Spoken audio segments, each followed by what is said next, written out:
on. Hello? Hello? Is that working? Okay. This is.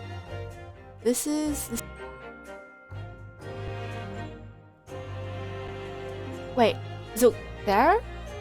Huh.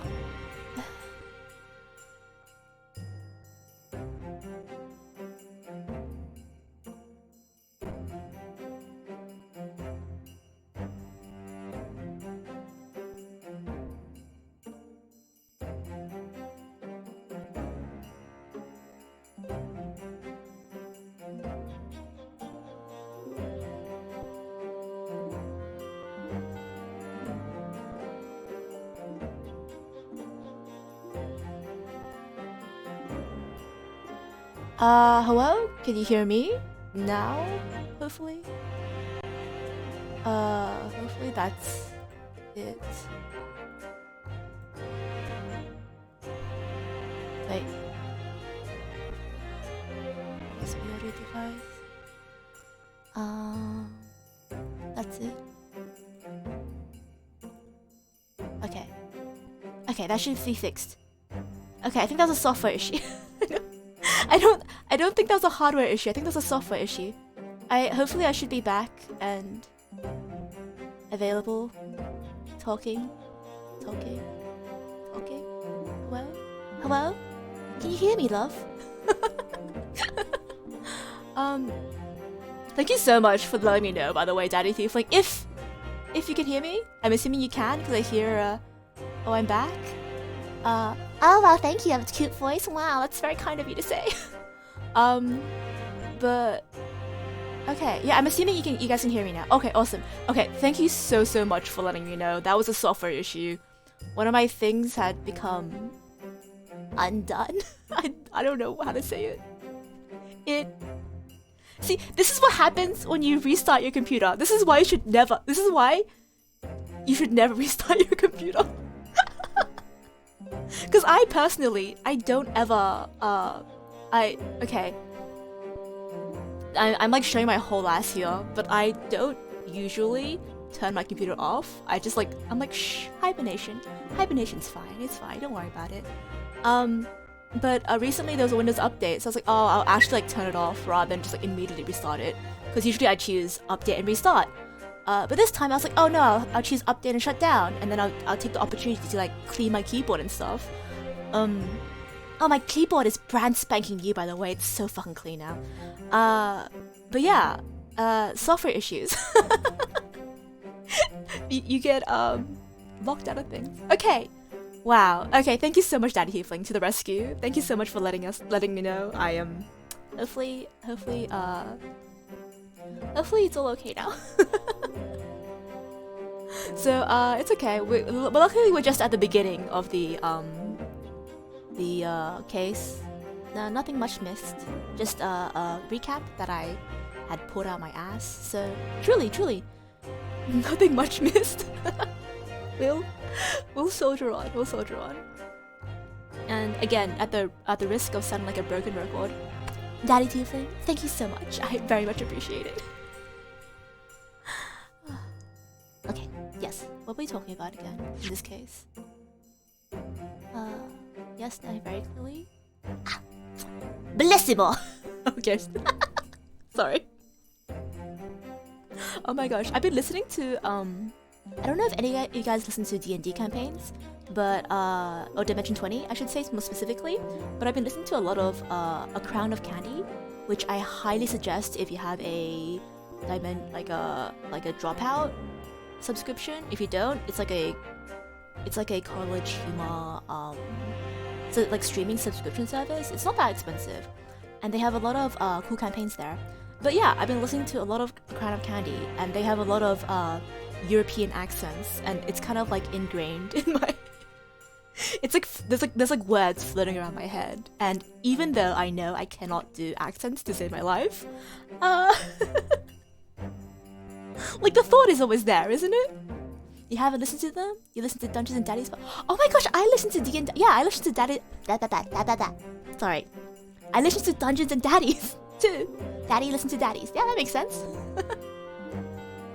It's good. I really enjoyed the first season, The second season, I guess I'm not that.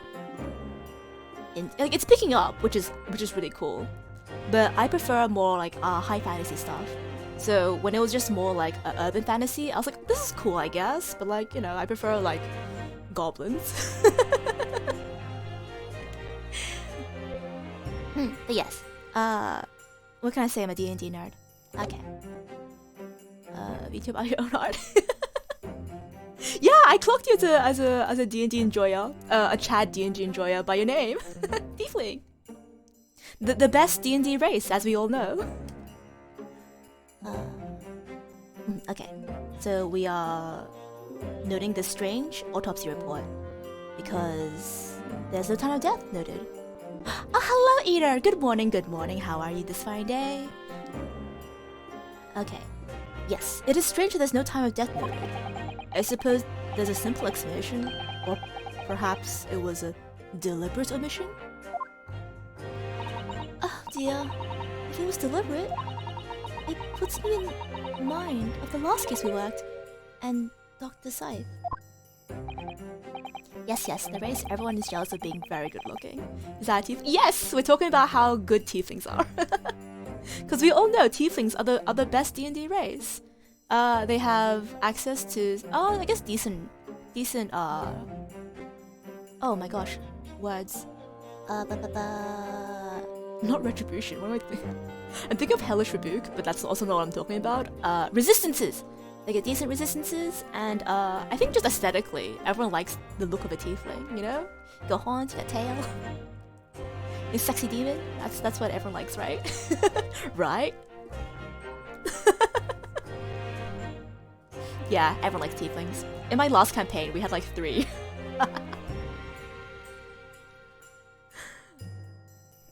I know. Anyway, it seems that on the day before Lord Van Zykes discovered his body, Inspector Gregson was investigating the Red-Headed League. So perhaps something happened with them? Come to think of it, you had trouble with those League men too, didn't you, Mr. Holmes? You were taken in by their trick. No! Naturally, I wasn't taken in, as you put it. I looked in the mirror recently? Yes, demons. Horns, we love what we love. Fire resistance, free spells, one handlepaws. Big horns, and flexible tails. Tieflings have it all. Truly, tieflings have it all. Oh, actually, yeah. Are there tails? Can you use them as like a fifth limb? I never thought about that, actually. Huh. Yeah, I can't think of a reason why you shouldn't be able to. I mean, sure, no fingers, but you can still, like, knock things over, right? That's pretty cool. My sleuth-hound interest was merely piqued slightly by the rare scent of a weekly £4 income. Ah, money. And that scent masked the underlying scent of deception, I suppose? The more feral the tiefling, the more likely it is to have wings. Wait, is that true? Oh, I didn't know. See, all I know is that in lore, tieflings are generally someone with like a fiendish, like someone who made either like a pact, like a fiendish pact in their like ancestry or something. I didn't realize that tieflings themselves could actually go feral. This variant feral tieflings? Oh my gosh! See, this is what I love about variant races, is that like they have like even cooler things. They have wings. Oh my gosh, I have to look into that. I want to have wings. Oh, my favorite D&D race apart from tieflings are, oh, how do you pronounce it? Aarakocras? Aarakocras? The bad people, because they have wings. Being able to fly is like such a broken ability. Just like looking at your DM and being like, okay, I fly, and then just watching their face drop as they completely forget that you have like 60 feet of movement in any direction you want, including vertical, is just, yeah, it's fun. It's fun. The 2 criminals in question are the pair we saw being arrested yesterday, aren't they? In Mr. Holmes' suite, I mean. That's right, Sis! It was me that took him in. Thanks to tip of my good law-abiding citizen. Shrooms, Andy. Is that you? Indeed, yours truly. They sought out humans that made a pact with Asmodeus before trying to break it. Then the entire civilization was cursed and looked demonic. Oh, is that specifically for, wait, is that one of the, official D&D answers for why tieflings exist? Or specifically for variant tieflings? Olin is a personal favorite? A personal favorite of yours, perhaps? I'm so bad with names. There's like so many names and I'm like, I'll remember this one, and then I instantly forget it. I even forget like the name of like basic towns, like all the time. Waterdeep. I think that's one. Not 100%. So it's going to be that pair in the witness stand next, is it? Alvin? Oh, Alvin. Ah, thank you. Yes, thank you very much for oh shit, words. Oh, thank you very much for providing the pronunciation. I actually do like that a lot because I make up stuff all the time. If there's a proper way to pronounce something, I very much appreciate it being shared. Thank you, thank you. Alden. Okay, got it. Oh, something doesn't quite make sense to me though. The day before Inspector Gregson was found, you had trouble with the Red-Headed League yet, had you? Why would the Inspector have been investigating them? Well, the likely explanation would be that Gregson's own sleuth-hound interest was piqued by the rare scent of a weekly £4 income. Originally they had no demon blood before the other princes of hell got a hold of them. Different lineages came into play, and feral tieflings and tieflings that are more demonic and are the spawn between more human tiefling and demon. Oh, okay. So, wait, demons, not devils. So, if you have a more human tiefling and a demon, not a devil, you get a feral tiefling? Damn, no wonder they're kind of feral. That makes sense. Yeah, no, we appreciate the tiefling lore. On this channel, we love info dump. we love learning. I sound like one of the people I play with. Yeah, I mean, some people just play D&D for the lore, right? Demons and devils, I'd say. Oh, so either or. That's yeah, I guess that's fair. Both are infernal. It's fine.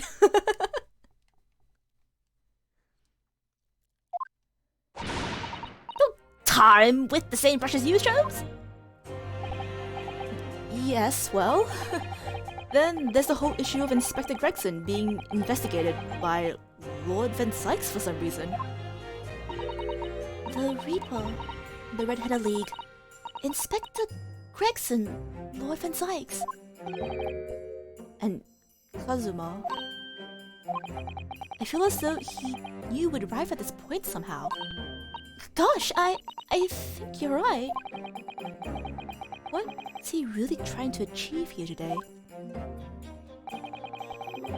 Oh, the answers will soon be revealed. Observe the time, my dear fellow. This recess will be over shortly. Yes, you're right. Kazuma was determined that he should be the one to prosecute this trial. He was determined that I should be the one to take defense. Just what is it that he's hoping to make me see, I wonder?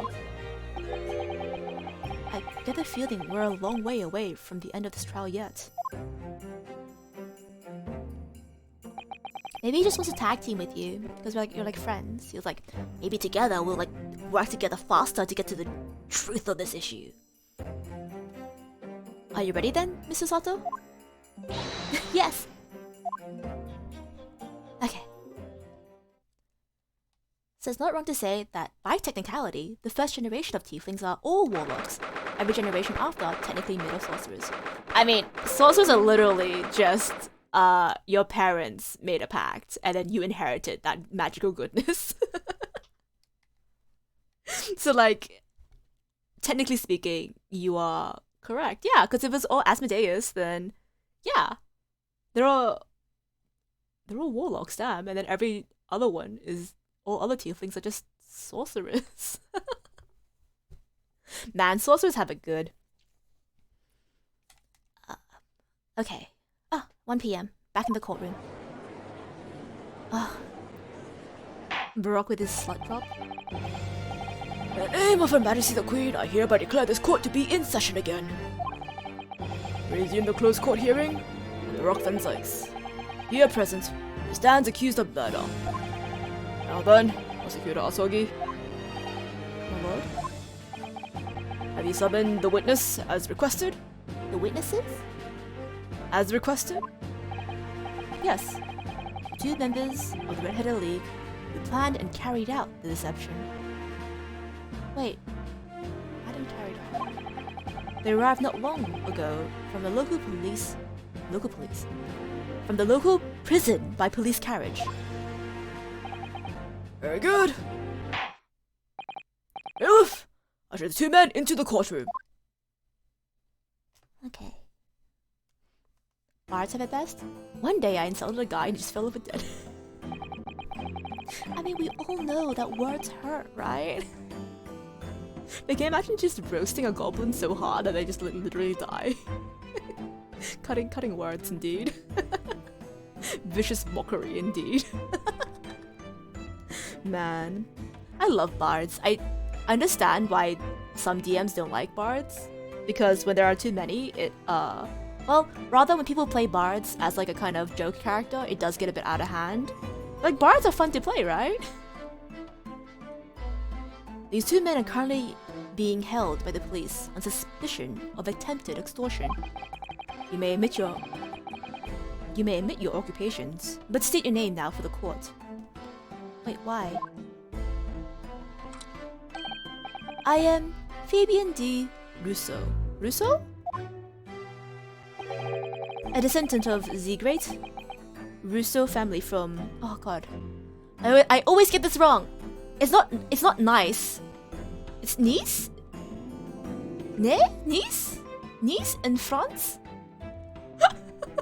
God. French, any French people, I'm so sorry. The entire French language, I am so sorry. I think it's Nice in France. And my name is Peppino De Rossi. Di Rossi?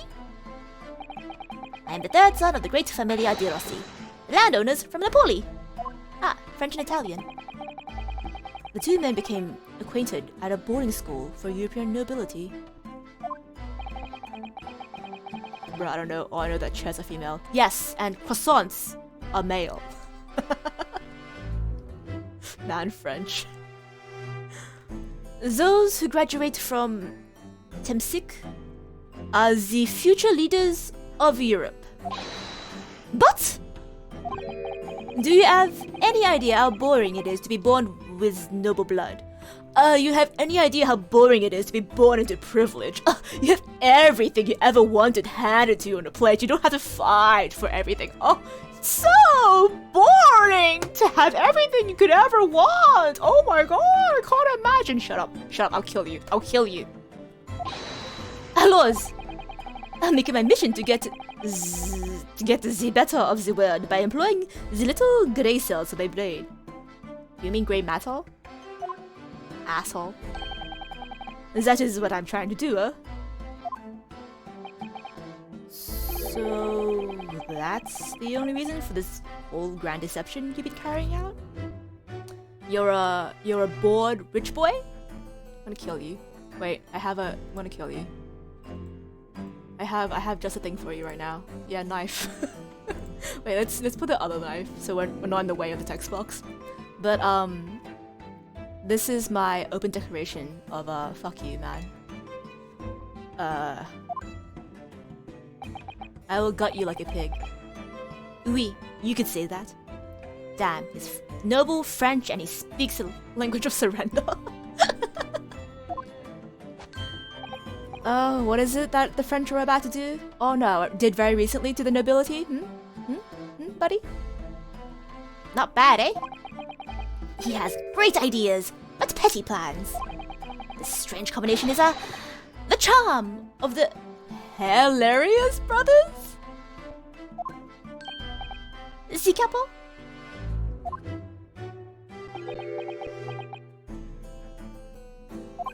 Listen to me, Peppino.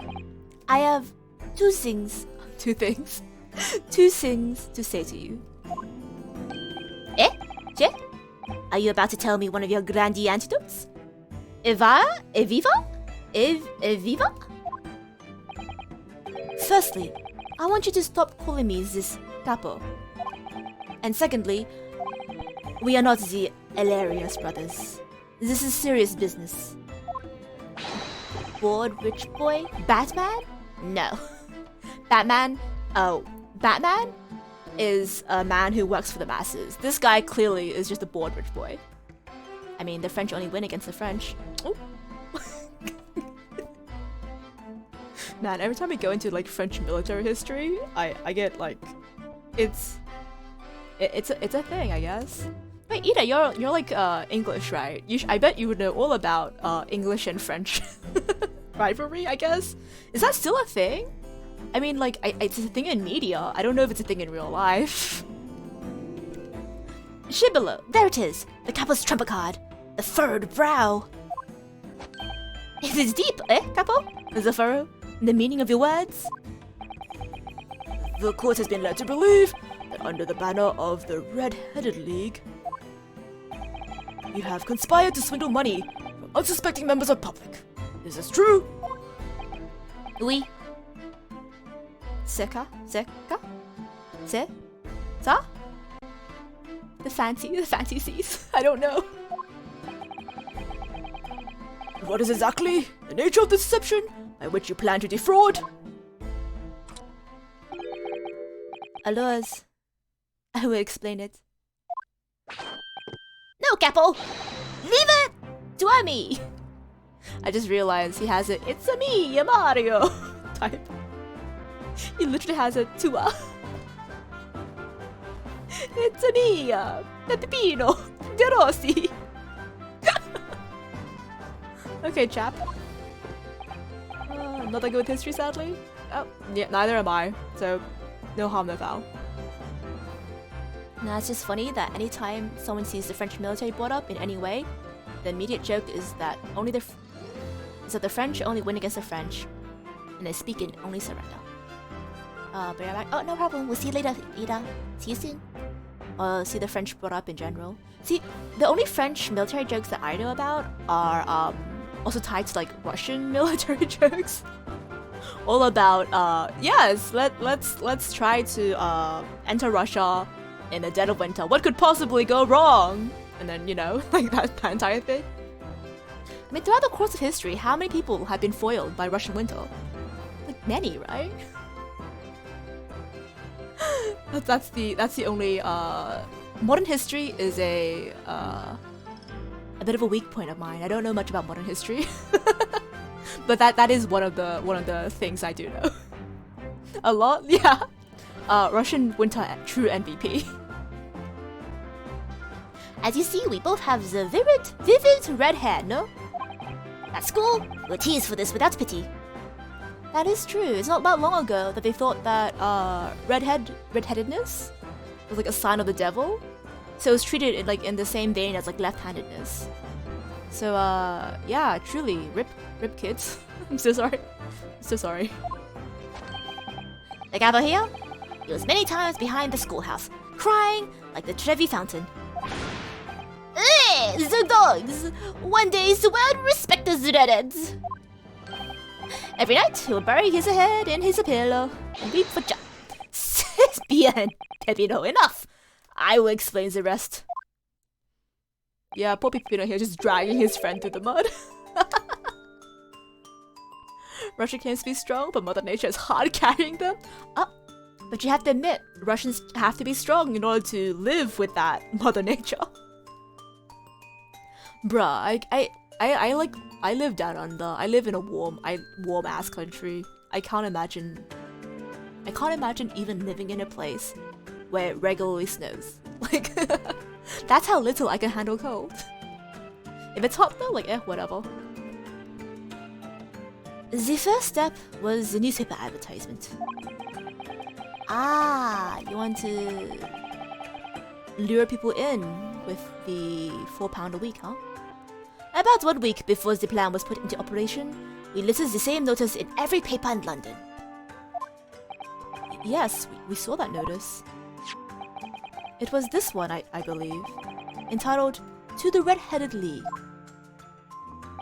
Wait, ZEE-kuh-s? Sisa? Wait, that's bothering me. I need to Google it. I need to figure out how to pronounce it. Cest sa. French.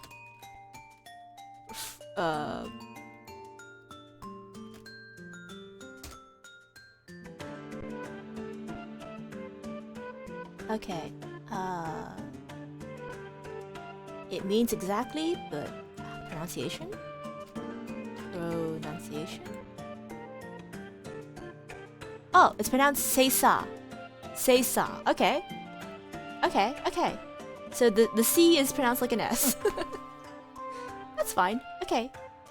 Sesa. Okay, cool. Got it. Learn something new every day. Sesa means basically exactly in French. The more you know. Oui, c'est ça. I am honored that you have seen it. It's true the state you live in is hella hot too? Yeah, man. Like, it's easy kind of dealing with the hot because, I don't know, I feel like it's easier to like cool down.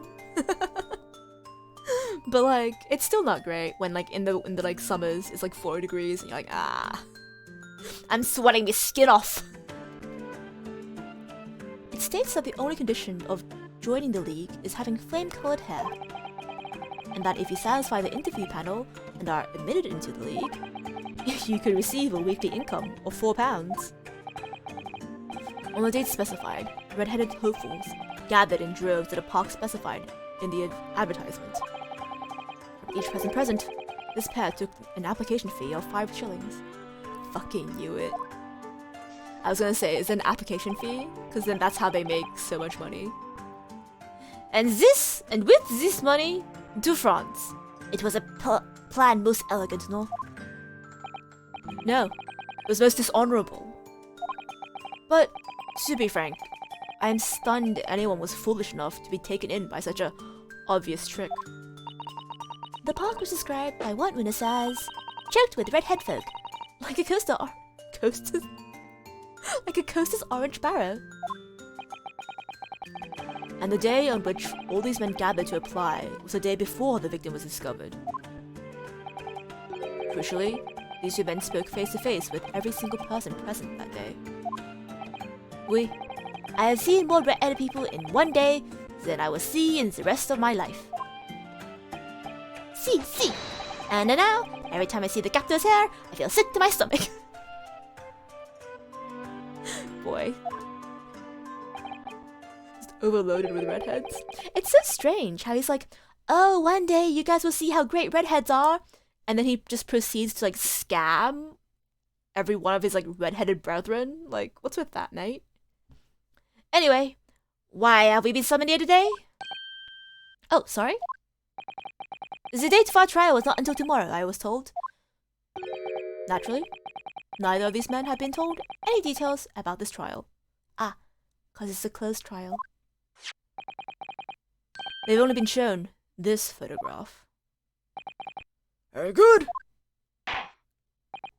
So, Mr. Di Russo and Mr. Di Rossi, you will now give your formal testimony for the court on the subject of the gentleman pictured in this photograph. Of course, we are always ready to help with the law. Apart from the times when we are breaking it. You know, fair play. And in the photograph. See, the only problem I have with this scam is that it targets people who actually need money. Because the actual rich people would be like, £4 a week, who needs that? The people who need the £4 a week would be like, oh shit, £4 a week, we need to apply. So like, if they had robbed rich people, I would be like, you know what? It was a funny crime. We can let them go. I think, okay, this is a hot take, but I think we should let people free of crimes that are objectively funny. If the crime is objectively funny and no one was hurt, they should be, they can walk free. That's why I love how true that one TikTok is enough. Americans talk trash on America. British person, ha, American. That's why I love how true that one TikTok is, though. Oh my gosh, I can't read. And is though, Americans talking trash on America. British person, ha, American. Red, white, blue, the colors are one, bitch, USA. I feel like that is pretty true. I haven't seen the TikTok, but I can imagine it from how it's phrased. That is, I feel like more than just Americans though. I feel like every country is specifically like, ah man, this place is a shithole. But the moment a foreigner is like, yeah, the place you live in is a shithole, you're immediately like, bitch, what did you say? You wanna say that to my face? The country I live in is the greatest in the world? How fucking dare you? It's this kind of weird personal pride. Because we all know in concerts, the time people cheer the loudest is when they say, what's up, X place? That's when you get the loudest cheers. Not during the end of the concert, not during any encores, but during, what's up? A location name. That's when you cheer the loudest. Because you're like, hey, yeah, I live there! Alright, sorry. I'm getting off track. Back to the cross-examination. We had more than 1,000 red-headed people assemble at ZEE-kuh-s on Lime Street that day. 1,000 times 5 shillings. 5 shillings is like... I don't know how 5 shillings... Is 5 shillings like 5 cents? 50 cents? It's a lot of money either way. Times 1,000, right? So your hot take boils down to, it's just a prank, bro? You're down for this virtual society? Yeah, basically. If we adhere to the utilitarian form of jurisprudence, we can say that based on the harm principle, if no harm was made, then no crime was committed. That's my hot take. So if it was funny and no harm was committed, absolutely. It's just a prank, bro. Let me go. It's just a prank, bro.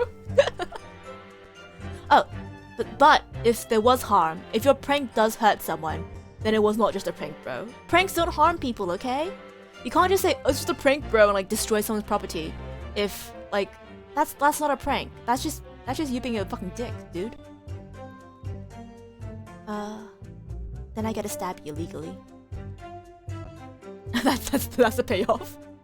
You can use the it's just a prank, bro, for anything, but I'm the ultimate judge and arbiter. If I judge it to be funny, I let you go. If I judge your just a prank to be not funny, then I stab you. I don't recall the man in this photograph, eh, Capo? None. I don't remember him. Obviously, he's dead now, but I assure you, he was not in ZEE-kuh-s. Your Honor, in my defense, it was just a prank, bro. Well, can't argue with that. Not guilty. Can you imagine how efficient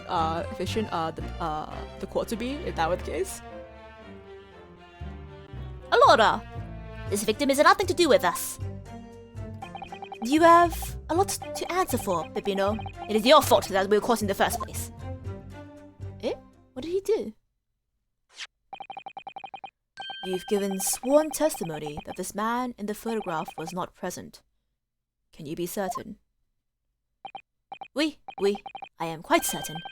We did not interview this man. Nobody looking like this came to the park. This I can promise.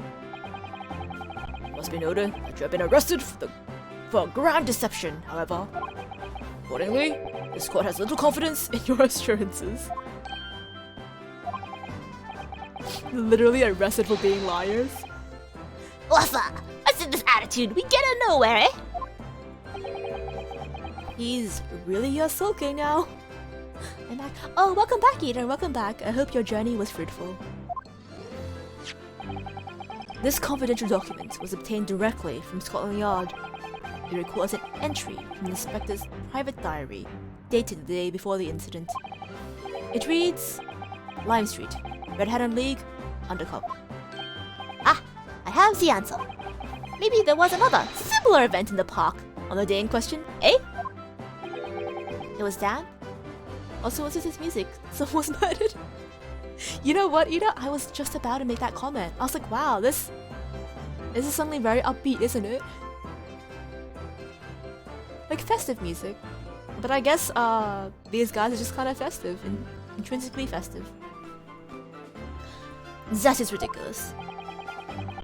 There is no question that Inspector Gregson was investigating the Red-Headed League, which means it's quite possible that that's when he was killed.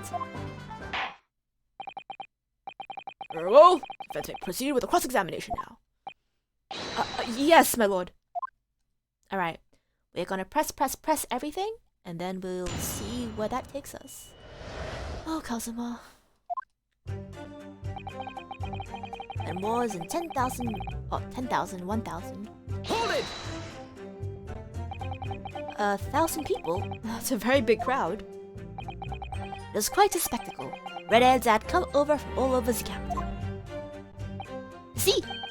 The capital here, he has the Magnetissimo Amale, eh? Animale? Eh? Nobody else could attract us so many people. If I could be born again, I will be the capo. All those people wanted the money, Peppino. The £4 per week. Are you suggesting she spoke personally with all 1,000 applicants? Oui, that we did. Because every one of them paid us 5 shillings. The way Peppino's spinning so casually. It was just a prank, bro? Yeah, in his mind, he's like, bro, it's just a prank, bro. Don't worry about it. Just me and my bro here. Wait, bro, we're just a prank, bro. Bro, I don't get it. Bro, why you mad at us, bro? What a one-sided bromance. Unfortunately, it seems to be a one-sided bromance, doesn't it? Which is a shame. I think we could all do with a prank. We could all do with a friend like Peppino.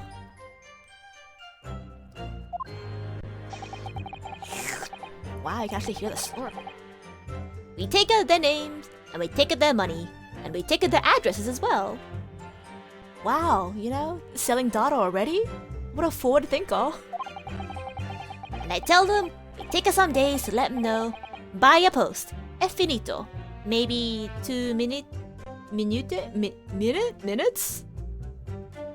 Minuti a person? We start early in the morning, and we stop late at night. So you earn 5,000 shillings in a day? It's a small fortune. I'm starting to think that a shilling is the equivalent of $1. But shouldn't that be a pound? I don't know. I don't know much about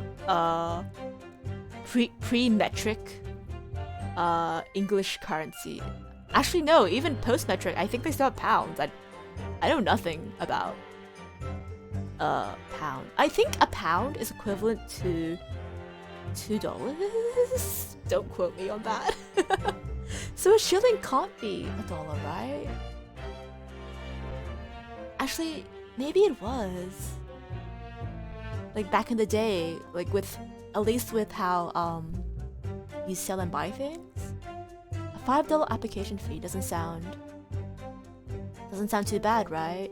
Like maybe if we scale it up to like modern things. $5. Like, you know, like $5 is like what? A loaf of bread and like some milk? Yeah. 5 shillings. In which case it did make a fuck ton of money, holy crap. Time to get Google in the case? A pound is $1.20? Ah. So I was wrong, it's closer to $1. Who would have thought there was 1,000 such gullible redheads in London to start with? One of whom was a great detective with chemically altered hair. And I don't recall the man in this photograph, eh, Capo? Hold it! I mean, he was in disguise. He doesn't look familiar at all? No, I don't think so. And this is a wig, eh? Who's trying to trick us? I do not like the people who are trying to trick the other people. Sir, have you looked in the mirror lately? Sir? Says the con artist. If between them they interviewed 1,000 people with red hair, it would be unreasonable to expect them to remember every face. No, signor. I may be small, but my memory is very large. I never forget a thing. In my opinion, I do not think this man was in the park. But he was not going to give the court definite, it seems. Eh, Capo? You didn't see a man like this, eh?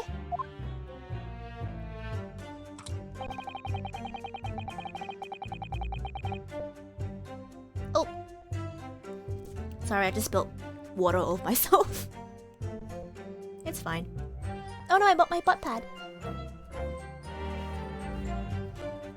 It's okay, this Dongley butt pad is very absorbent. It's fine, don't worry about it. So, what, 5,000 shillings is around 250 pounds? Oh, that is a lot of money then. Because I remember, Susato saying that 1 pound is like considered a small fortune back in the day, so... 250 pounds would be a hell of a lot, right? No. I don't remember him. Obviously, he's dead now. Hold it! But according to what you said, you spoke with 1,000 or more people that day. Oui, is that true? My eyes were burning by the end of the day. Surely then, you can't actually remember every single face. How are you so certain that this particular man wasn't present? Normally, the redhead is very distinctive, eh? But not when you have 1,000 redheads crowding around. It's just the eyesore. But if there was some other information you could give us, then maybe we would recall. That is not the line, Peppino. Remember, we do not remember him. We are sure of that fact, huh?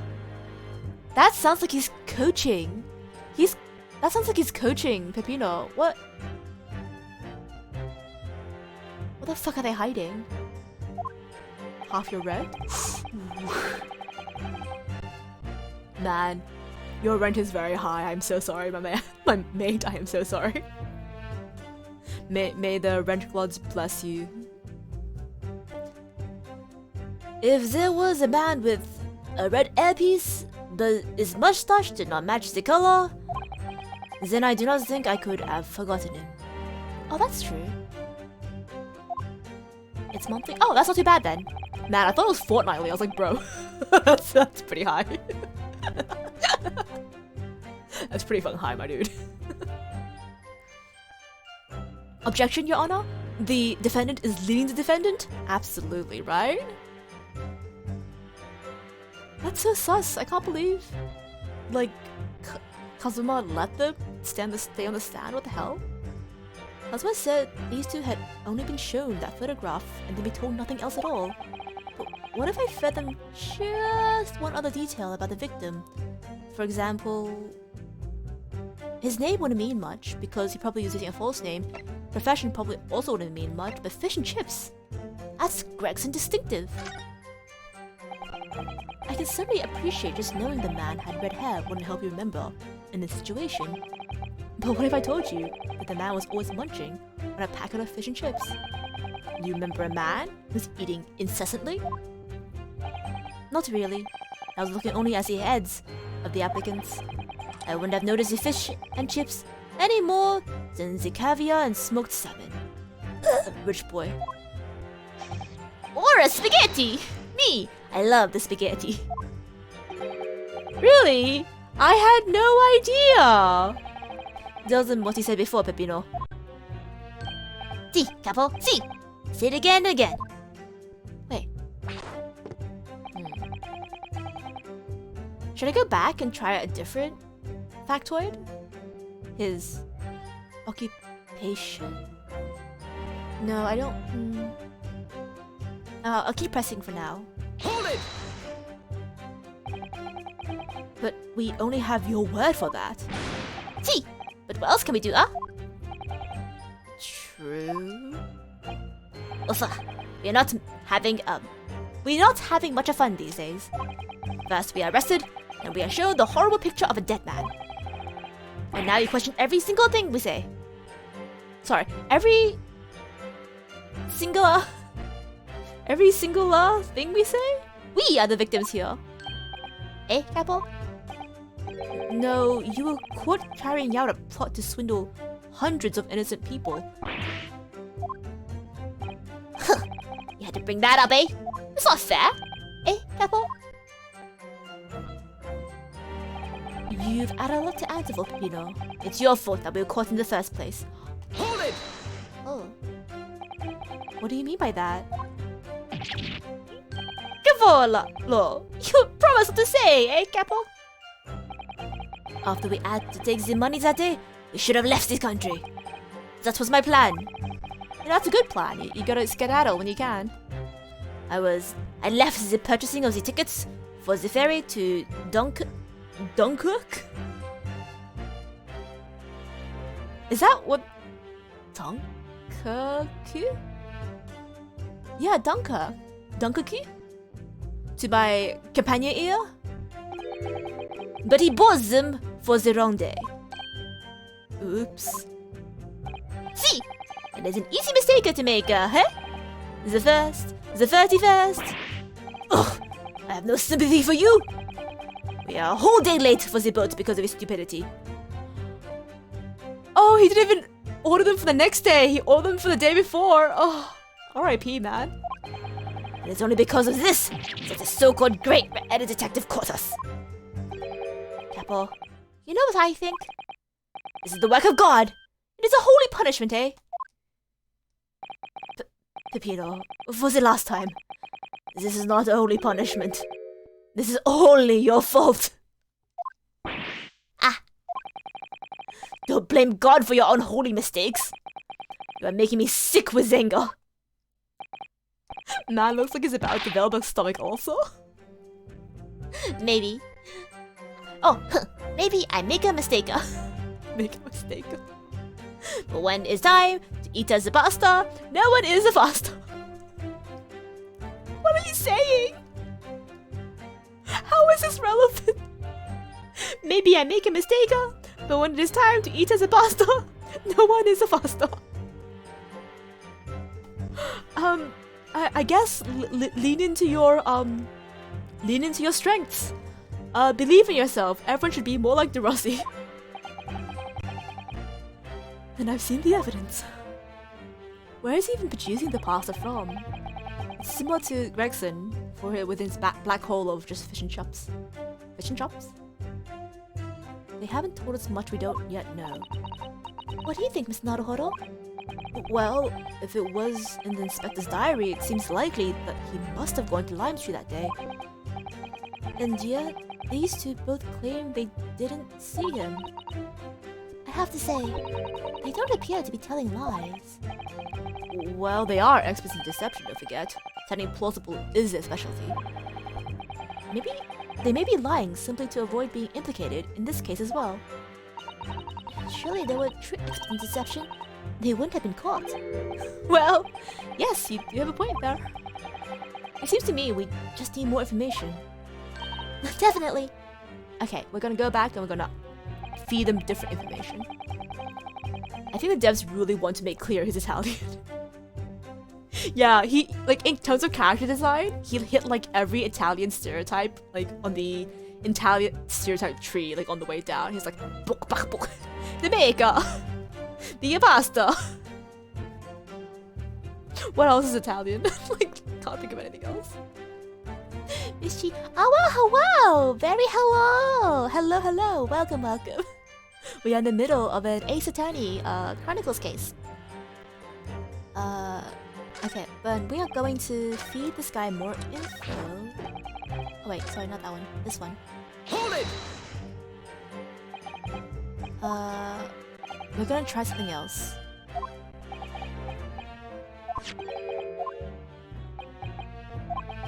Is she a booba supplier or... Wait, your booba supplier? Booba supplier? Booba? Okay. Alright, so we tried fish and chips, we're gonna try something else. Tall guy with red hair? Definitely guilty. What, just his smug aura? He does have such a smug aura, doesn't he? Guilty aura. Guilty. Alright. Remember, we do not remember him. We are sure of that fact, huh? Okay. What else? Again, I doubt it's his name. He surely would have given a false name, right? Profession? But why would they have known about that? I guess maybe he was trying to arrest them, so... We'll try confession, I guess. I can certainly appreciate that just knowing the man had red hair wouldn't help you remember the situation. But what if I told you the man in the red headpiece was actually a detective? The man in the photograph? A detective? Yes. It would appear he found your notice in the paper suspicious and decided to investigate incognito. Running low on products? Surprise? The supplies have been running out too quickly? Wait, now I'm even more... Eh? Eh? Eh? What? I feel like some kind of drug deal is going down in the chat. What's happening? Some kind of back alley deal? What? Huh? Huh? Can I get in on it? Booba? Booba? Supplies? Where are you getting supplies from? What products do you supply? Where do you get them from? Can I get some? Oh! Here we go! Sorry, but this changes nothing. Excuse me. Or does it? Something to add, Mr. De Rossi? Yeah? See? I'm always adding something. Parmesan, olive oil, pepper. What I mean is... Did you not agree with your friend's last remark by any chance? Eh? What did he say? What did he just say? About the detective? Yes, that. Keep your mouth shut, Pepino. You have said enough already. Oh. But you are in court. You are compelled to tell the truth, don't you? Also, I was planning on streaming, but my internet speed has been like 12 megabytes per second. Then 0.3! And now you're burying your face in cold chocolatey milk. I'm so sorry. I am so sorry, man. I totally feel you though. Like, internet, getting a stable interconnection can be so hard. And sorry, only Michi can give you that. You can only survive dad bod. No, you know what? The current economy has been desperately lacking dad bod. So Daddy Tiefling, we appreciate and absolutely support your contribution to society. We need more dad bods in the world. Michi applies anyone who asks. For the booba? Booba? Chocolate milk makes pain go away. Yeah, it does, doesn't it? I hope you're feeling better, Michi. Hope your cold chocolate milk is good. Cold chocolate milk. Cold chocolate milk and hot chocolate milk are like such different experiences, aren't they? Oh shit! This is the second time I've done this. Sorry, I just spilled like water over myself again. I don't know why I keep doing it. I think I just take the glass with my face before I finish tipping it. That's okay. Oh god. Yeah, I'll clean it later. It's fine. It's fine, don't worry about it. But to why, Capo? What is the problem? There's a man who said, I am an inspector from Scotland Yard. What? Good lord! You're in for it now, folks. Order! Explain this volte-face lot. Volte-face? What? I've never come across that before. Volte-face? In your testimony witness? Face? Boss? It's simple. A man who was at the park. There was no such man. My dad, what are you saying, Capo? Have you forgotten now? I have forgotten nothing. No one likes this came to the park. Basta, Capo, basta. You've beaten me at many things. But not two. The memory and the meals. Like I said, when it is time to eat the pasta, no one is faster. But you are inferior to me in every other way, so shut up. Objection.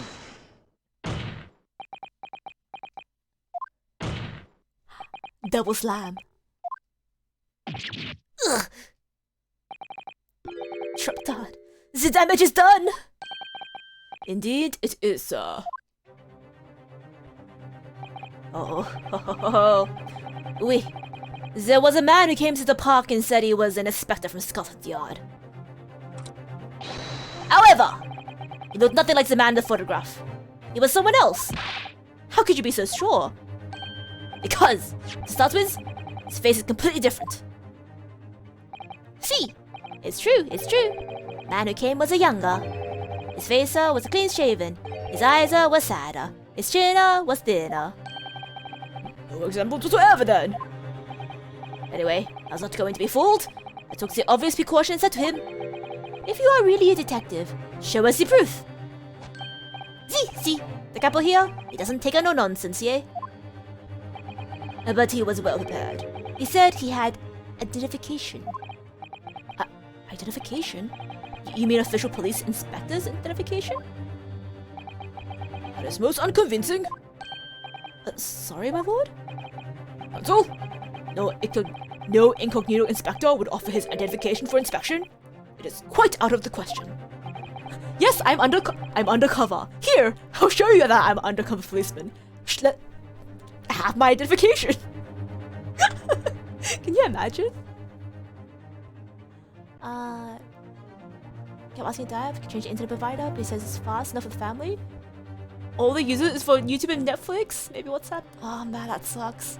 Yeah, gaming internet and like streaming internet is like a different level, man. What I spilled? Yes, I'm like a fucking baby. I just always like spill like liquids myself when I drink. I don't know why. it just happens. Yes, to be Sabuba, but it's in the alleyway with a 70% chance of getting murdered. 70% chance? That's 30% chance of getting booba? Fucking, that's a great deal. Let's roll. Those gusher rates are so good. 3 in 10? That's so good. Absolutely, 10 out of 10 will try risking those rolls, Mishi. Okay. Definitely. Why would he expose his true identity? Clearly, the papers were fake. Certo, capo. You are a genius. As we say in Italia, it takes a thief to recognize another, eh? And what happened after he announced that he was a detective? He became very annoying. He said, "You are under investigation." So I took his papers from him and chased him out of the park. It was fantastico! And look, here is identification. So you stole it from the man? He had it coming. Made us very scared. But he was not what he said. He said oh god. This fake Italian accent with the extra A's is really throwing me off. But he was not who he said he was 1% of booba is enough from you? True booba, yeah, absolutely. Absolutely, Daddy Tiefling is so wise. True booba enjoyers here. Mishi, 100% correct. This is a sanctity for true booba enjoyers. Indeed, if a person described does not appear to have behaved as a true inspector would. However, I believe it will be prudent for these identification papers to be entered into evidence.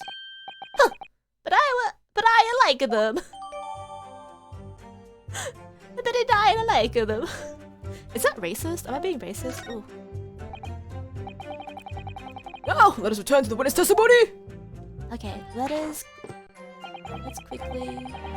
When you said it was fantastical, I heard it was tastic. No, I don't think this is your usual vocabulary.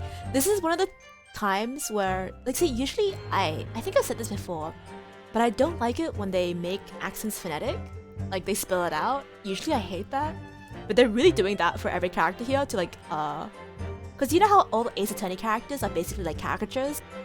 Yeah, to like lean into that caricature, they're like really like turning it up to 11. So this guy has "It's me, Mario" speak. Okay, it's kind of crazy. If there's a chance for booba, I'll let you guys stab him with a knife. That's why it's currently buried in your. Because it's always a chance for booba. No, I would never stab you. Wait, let me get this knife away. There, see, I am unarmed because my hands are open for booba. I would never stab you, Daddy Tiefling. Never! Not even to fight you for booba. Alright, let's quickly dive into the court record to check this. Looks pretty legit. Can we open it up? Well, I suppose we should see what's in the inspector's We should see what this inspector's identification looks like inside. Yep, sure I can read that. Yes, it definitely looks fake, doesn't it? Oh, I can't tell. Out of interest, what name is given? Probably just something plucked out of the air. It's... Tobias Gregson. Wait, they were pretending to be... Gregson? Wait, what? Wait, what? The Skull and Yard insignia looks genuine to me. But how? And the department and identification number details are correct as well. Since when have you known those? Do you mean to say? I know it seems incredible, but yes. I think this is a genuine identification book issued by Scotland Yard. That's unbelievable. This is the real thing after all? What the hell?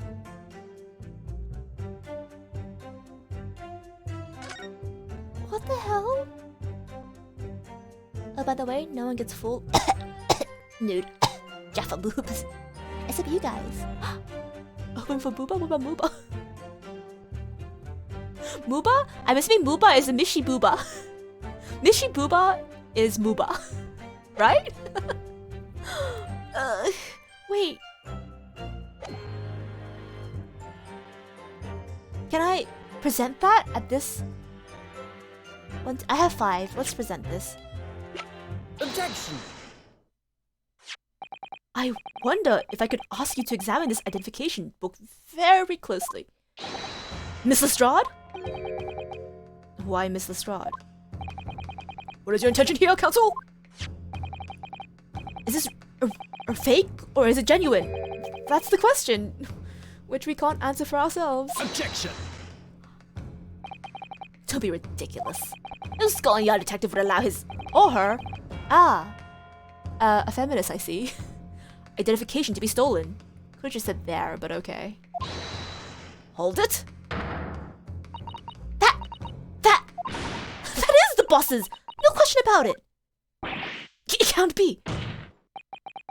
As I suspected. The undercover detective who attended the Red-Headed League's enrollment on the day in question was the real Inspector Gregson, carrying out an incognito investigation. So what? Oh, he's on his ass. Order! But if the boss had his identification stolen, he would have reported it straight away. I mean, he was always on me about it. You lose something, report it at once, he'd say. Could it be then? His murderer! His murderer stole his badge from him and pulled it on the Red-Headed League to make it look like he was still alive. That must have been it, right? Could it be that the inspector was physically unable to report it? Physically, eh? What are you saying? Unable to... You're not suggesting? Yes! It's quite possible that he was killed before he had a chance to report his identification stolen. No! Yes! Order! The defense posits the victim was killed the day before his body was discovered, at a different location. Do you two have anything to say about that? I know another thing! I done another thing! Pull yourself together, Peppino.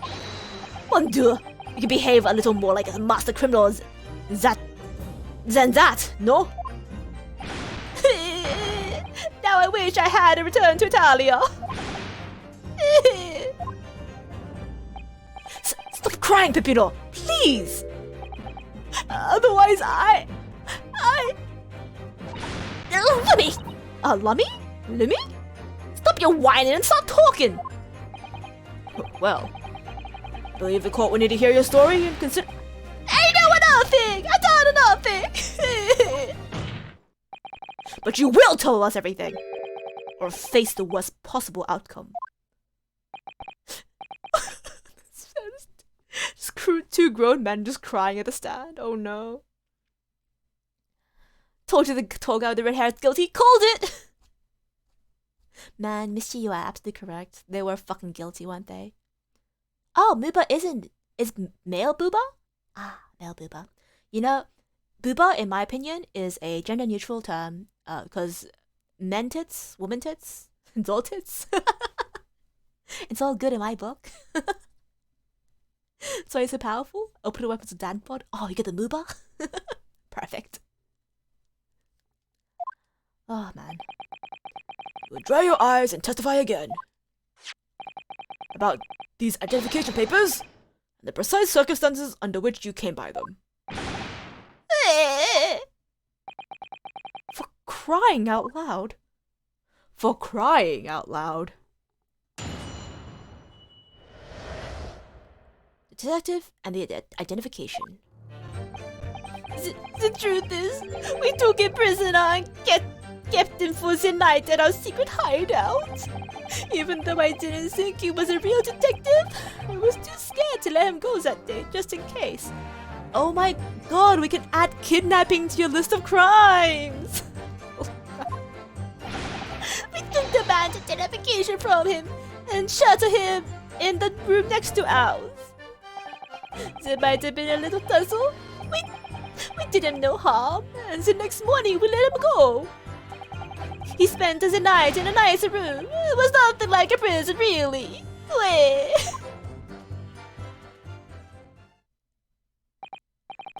This is outrageous! You imprisoned the man? But no, see, no! It was not like a prison. It was very comfortable, and calm, and happy. Eh, Capo? It was never part of my plan! I swear it! So? Think it was my fault, eh? It's because I got the date of the ferry wrong? By just one little day. One little day. The way you sprinkle random A's, there's no rhyme or reason for it. I hate it.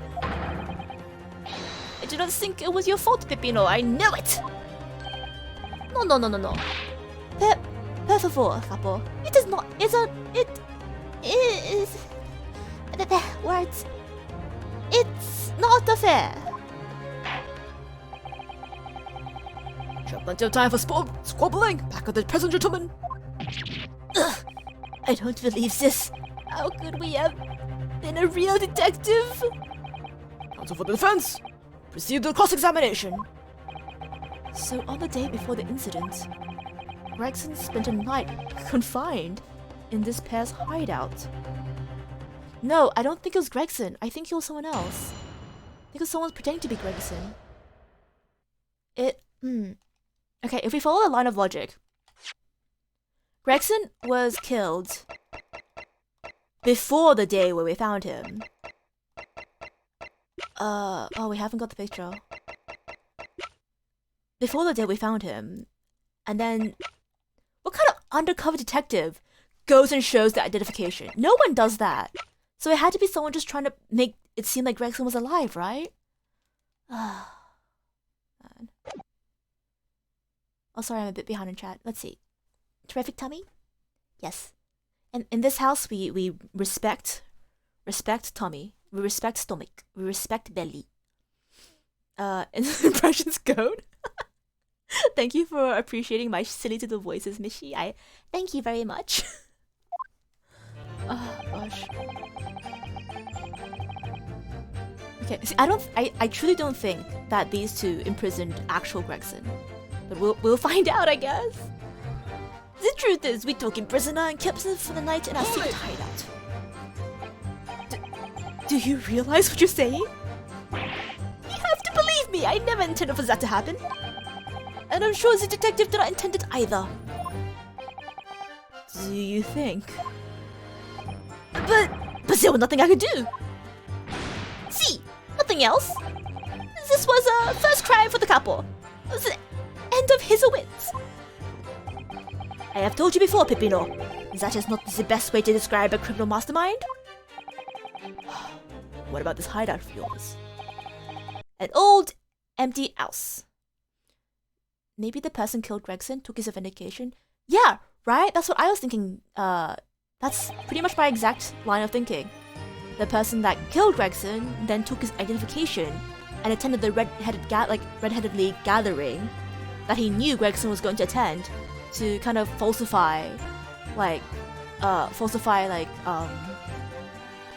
timeline a little bit, to be like, oh yeah, Gregson was seen at the Red-Headed League gathering. Therefore he wasn't dead at X time. Therefore the person who killed him would have an alibi. He's like, oh yeah, during that time I was doing something else. I couldn't be killing Gregson because Gregson was still alive then. Like, you know what I mean? Was fabricating an alibi. An old empty house behind the park on Lime Street. We rented a place for our 2 days. It was inspired idea by Apple here. I don't think the handsome guy in the white shirt is guilty. Way too handsome for crime. The Kazuma? Yes! I'm glad you think he's handsome. He's my husband. I love him so much. He is the prosecutor in this case. So he's the guy who tries to argue for which criminal is guilty of which crime. So he's like the opposite of a criminal. He's the one who brings justice to criminals, I guess. Impressive idea, I would say. No, not impressive. Inspired. Eh, Capo? What am I supposed to say to that, eh, Peppino? And it was in the house described that you confined Inspector Gregson, was it? But you have to remember, I was under the impression that he was a pretender, not a real inspector. That doesn't quite add up, though. If you didn't think the man was a real inspector, why would there would have been no reason to take him prisoner, would there? No, you are right. But we couldn't be completely certain. So there's like 90% chance this is wrong. But on the 10%, just in case. Hold it! Too scared? Why? Because why had he come to the park? We don't know. There was a chance that he had seen through my plan. And if that wasn't the case, he'd go straight to the police station and blow out the whistle on us. Even if he was just feigning to be an inspector, it was up to no good, huh? Without a doubter. Without a doubter. Kazuma, oh my beloved. I think most people would agree that it is you two who are up to no good. Oh well, see, you may be right. Eh, Capo? The point is, we are not able to escape from England immediately. That is why we had no choice but to take the man prisoner. What I don't understand is why the inspector felt the need to show you the identification in the first place, right? See, I asked myself the same question. We were writing down the names and addresses of all the people we took 5 shillings from that day. I have forgotten what name he said, but the address startled me. See, address, Scotland Yard, homicide detective. So now we know for sure that this guy's absolutely pretending to be Gregson. He thought police detectives live at the yard. This is the same logic as, oh yeah, teachers sleep at the school. Teachers sleep at the school and policemen sleep in the compound, obviously. Duh. This is a very French conversation. Yes, it is. Also, Serenity talk happening. Absolutely, it's so aggressively French. What? He probably didn't like your face, Peppino. Anyway, I was not rude. I just politely asked him why he had said it. And that's when he started to say he was an inspector. Not long afterwards, he took out his identification. What was Inspector Gregson playing? Runosuke, please have a little more faith in Gregson. He's a better police officer than that. Oh my gosh. What the court would happen next? You took him back to your hideout, you say? See, we did it, we did it, we did it. Merde. And shut him in the room next to Alice. Hold it! being this identification book here, correct? See! That is the one! What made you believe that it was forgery? I never seen a real one, of course. But it was still suspicious. This a man? Allora, I was thinking. It must be falso. Eh, Capo? Oui. It's just as Pepinos has said.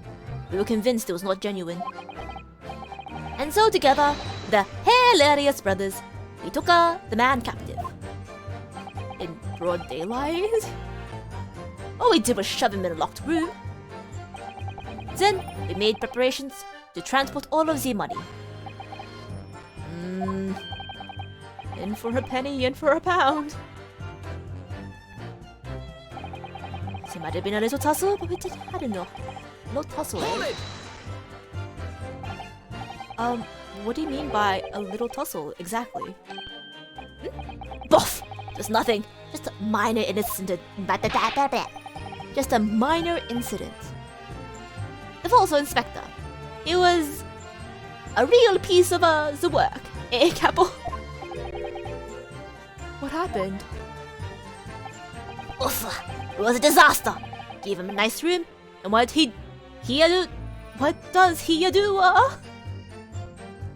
I'm so sorry. I'm like really struggling with the extra A's. In the middle of the night, he tries to escape through the ventilator. Ventilator? Ventilatore? The ventilation. He tried to escape through the ventilation. Not shitting on Pepinos here, but his resting face looks like he's eating something good. I think he has an animation where he actually eats spaghetti, so yeah, he is eating something good. Also, imagine after a Frenchman confessed anything, they say, "Sir, you were here for a parking ticket." I feel like Ace Attorney games do kind of start like that though. They start on a minor thing, like, oh yeah, this guy is in for jaywalking, and then he walks out with like grand conspiracy to murder, assassination, fucking drug trafficking, like all the good stuff. Yeah, as Daddy Tiefling says, the guy literally is eating spaghetti at random intervals. Can you blame him for trying to escape? I mean, you guys did lock him up, come on.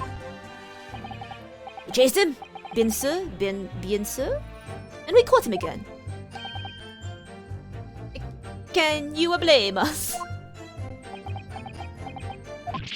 Wait, you didn't shoot the man you haste, did you? Ugh, what? That? Who do you think we are? Of course not.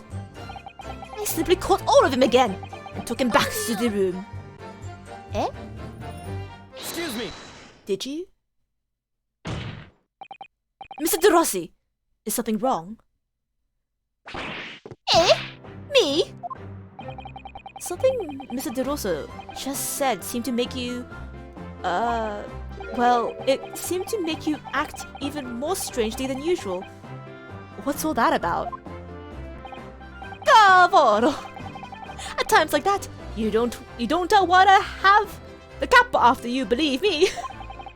And I speak from personal experience. Personal experience? That is enough, Piro. There is no need to say more. The truth is, the night before we put the red-headed league plan into action, I was scared. It was not fair to the capo, but I tried to run away. It's a shame he didn't manage it. But the capo here, he came after me like the turbine. He dragged me back to the house, kicking and screaming. I still have the bruise to prove it. Hey, capo. Good to know you manhandle your friends. Maya, you're under arrest for nuking turkey. Maybe they mean in a microwave. Maybe they mean in a microwave. For nuking turkey. Yeah, clearly it's a microwave nuking. Clearly, yeah. Turkey, yeah, they don't mean the country, they just mean the poultry, right? Obviously. Yeah, I feel like Ace Attorney cases do go pretty much exactly like that. Well, I can't blame the French for confessing. If I'm grilled, I might just say, yep, I did it! Port of grand larceny, then committed 25 murders on the way back to the bank I robbed, and I also robbed every shop in the mall while holding everyone at gunpoint. Yeah, I did it. I did it. Cracked easy. Sir, we caught you as a witness. Miss, you know! No, you shouldn't crack easy. Okay, it's very easy to fold easily, but remember, when being interrogated by the police officer, always insist to your right of attorney first. Just be like, I won't say anything without my lawyer present. Don't give the police shit, they don't deserve it. For anyone subpoenaing this conversation, this is just a joke. What I'm saying is a joke. It's not actual advice, it's a joke. It's a joke, don't worry about it. It's a joke. Bruises, you say? Ah, you wanna see? Wanna see my fantastical bruises? That is enough now. Wait. Are you seeing that around his neck? Is that the bruise? Wait! He just got choked out by his breast. Wait! If that's the bruise, then this guy, he also has the exact same bruise. Yeah, you can see it. Oh my god. That is enough, Pepito. No one wants to look at any part of you. Oh, that's so mean. What's that to do? I assure you, or I don't. I assure you, or I don't. You do! Now! Allora, if everyone to see, then I do it. Echo? See? It's still very visible, eh? It is! Oh my gosh. This guy, how does he bruise people like that? Does he get a scarf around people's necks and just like garrote them? What the hell? That red ring around your neck? Got that when you were dragged back to the house. Wait. Wait. So, the person that got dragged back to the house was actually the other guy who... Oh my god, it's coming together! The reason why there was fireworks attached to the candlestick. Because they're all friends! This guy. This guy who pretended to be Gregson, she provided the fireworks. Oh my gosh, they killed Gregson! Oh my fucking god. It's just a prank, bro. Yeah, remember, if you tell the judge it's just a prank, bro, they'll let you go. 10 out of 10. Bet. Imagine your cousin being your lawyer? Probably like, yeah, he did it. Whatever, he did it. No, actually, you're not, I don't think you're allowed. Oh. Actually, I know for things like jury, you're not allowed to be related to anyone you're in a case against. But as for choosing your own attorney, I think you could choose your cousin if you wanted to. But yeah, if your cousin's a dickhead, don't do it. Take even the state prosecutor if you have to. Oh, sorry, the state defense if you have to. Oh my god, it's coming together. I said that's enough! Pepino's neck is nothing to do with what we are talking about here. You have my word. Yes. What is your... My opinion is it fucking matters, my dude. Red ring about Mr. De Rossi's neck? No wonder. Doesn't matter? Yes, it's important! Mr. De Rossi, I'm going to have to ask you to amend your testimony with details about that mark on your neck. Ah, Capo? You see? Everyone is interested in what I say, huh? Ugh! Man, poor Russo. Very well, you amend your testimony as requested, Mr. De Rossi. See? If you really wanted to know.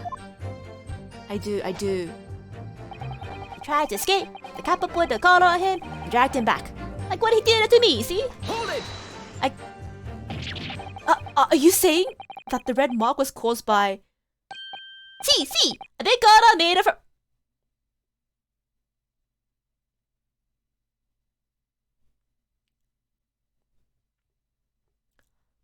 Okay. In this household, we don't kink shame. But that caught me off guard. See, a big collar made from the leather. Whew, okay. Leather collar. Interesting choice. Is this true, Mr. Di Russo? What? We had a St. Bernard at home when I was younger. It was a souvenir from the time. With a very strong chain. Yeah, that's very kinky, my dude. Wow, yeah, again, we don't kink shame in this house, but, yeah, wow, fascinating. You are into what you're into, though. I guess. No shame in that. No shame in that. I guess you just gotta have to be careful. You don't want to harm your partners, I guess. Okay, moving on. A strong chain. And you put that around your friend's neck. I'm sorry! I was so angry so he was leaving me alone! You did not have to tie the chain to the leg of your bed, though. I don't not have to try to run again. You didn't do that to Inspector Gregson as well, did you? Cheetah Beep was equaler. His capos. God, I can't with his extra A's. Treated the people equaler. Is the capo his motto, eh? God. There are no fault teachers. Ah, good. Mishi, very good. You should always stand up for yourself against teachers. They usually have your best interests in mind, but some of the dickhead ones, they absolutely don't.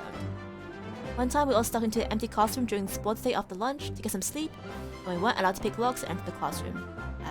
As fear of got caught, teacher trusted me too much to think that I would lie, since you were the honest kid, so nobody got in trouble. Your idea to break in, and you're the one who picked a lock. Wait, picked is a strong word? You hit it with a decent sized rock and broke it? Michi, I don't think you understand what lockpicking is. If you think that's lockpicking. We call that lock breaking. I mean, what works, right? But yeah, this is when being the good kid, or rather having the reputation of the good kid comes in handy, right? Because when you need it, you can be like, oh no, teach, it wasn't me. And they believe you. I have like the exact opposite story. Where like, because of my friends, I don't know if I taught you guys this, but I'll tell it again. Basically, in year like 9, I think, so like 14, 15, like a person that I thought was my friend ratted us out for like smoking behind the school. But like, I wasn't smoking, okay? I don't fuck with smoking, okay? Smoking is bad for your lungs. I'm like really against it. I don't think smoking is good. I would never smoke. But a couple of people that I hung out with, they were trying smoking behind the school. And then I got in trouble too. The teachers like got all 3 of us, me and the 2 people that actually smoked, and like chewed us out, even though I didn't do any smoking. What the hell? So yeah, it's not good to have the troubled kid status, I guess. Much better to have the good kid status. Pause for so long, I almost saw your audio broken. No, Daddy Tiefling. It wasn't my audio that broke, it was my mind that broke. Hello, Rain, welcome. Pepito, you're not on try. Yes, right, Rain? Am I right? It's... The color thing was a lot, right? Mission Lockpicking 101? I mean, I guess, technically speaking, the door's still open, right? Same result. Also, your dad was a medical officer in the hospital near the school? Ah! So you had family influence as well. You were the doctor's kid, of course. You couldn't possibly be bad. It's good that you used that to your advantage, though. I'm very happy for you. God. But God, man, they called him up, and they still insisted that it was a nice room, I guess. It's starting to sound a lot like a prison all of a sudden. The capo is a tough! But the capo is a tough! Ugh, I shouldn't have done it. So, the following morning, when you released the inspector... He added the red ring around his neck, just like a bee! Peppino, s'il vous plaît, leave it now. Now you know, the capo here, don't wanna tangle with him, eh? But for the inspector, it's not so bad. Yeah, tried cigarettes? Hot and gross, don't damage your lungs? No, you don't. No, absolutely. E-cigarettes as well. They're They were initially marketed as being better than cigarettes, but truly they still damage your lungs, so stay away from Juuls as well. It's a lot. It is a lot. It's just that. I mean, yeah, it's nice to have something to fall back on, right? Even if you don't see when you have advantages, you should never abuse it. But it's always nice to have it there, like you said, you know, there to fall back on. We spent the night in a nice room. It was nothing like a prison, really. Okay. Can I present people? I can't. I can't present people.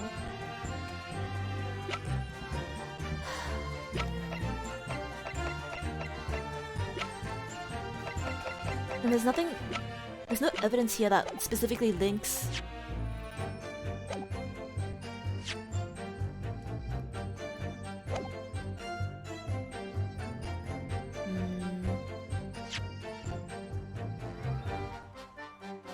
Yeah, I can't show people.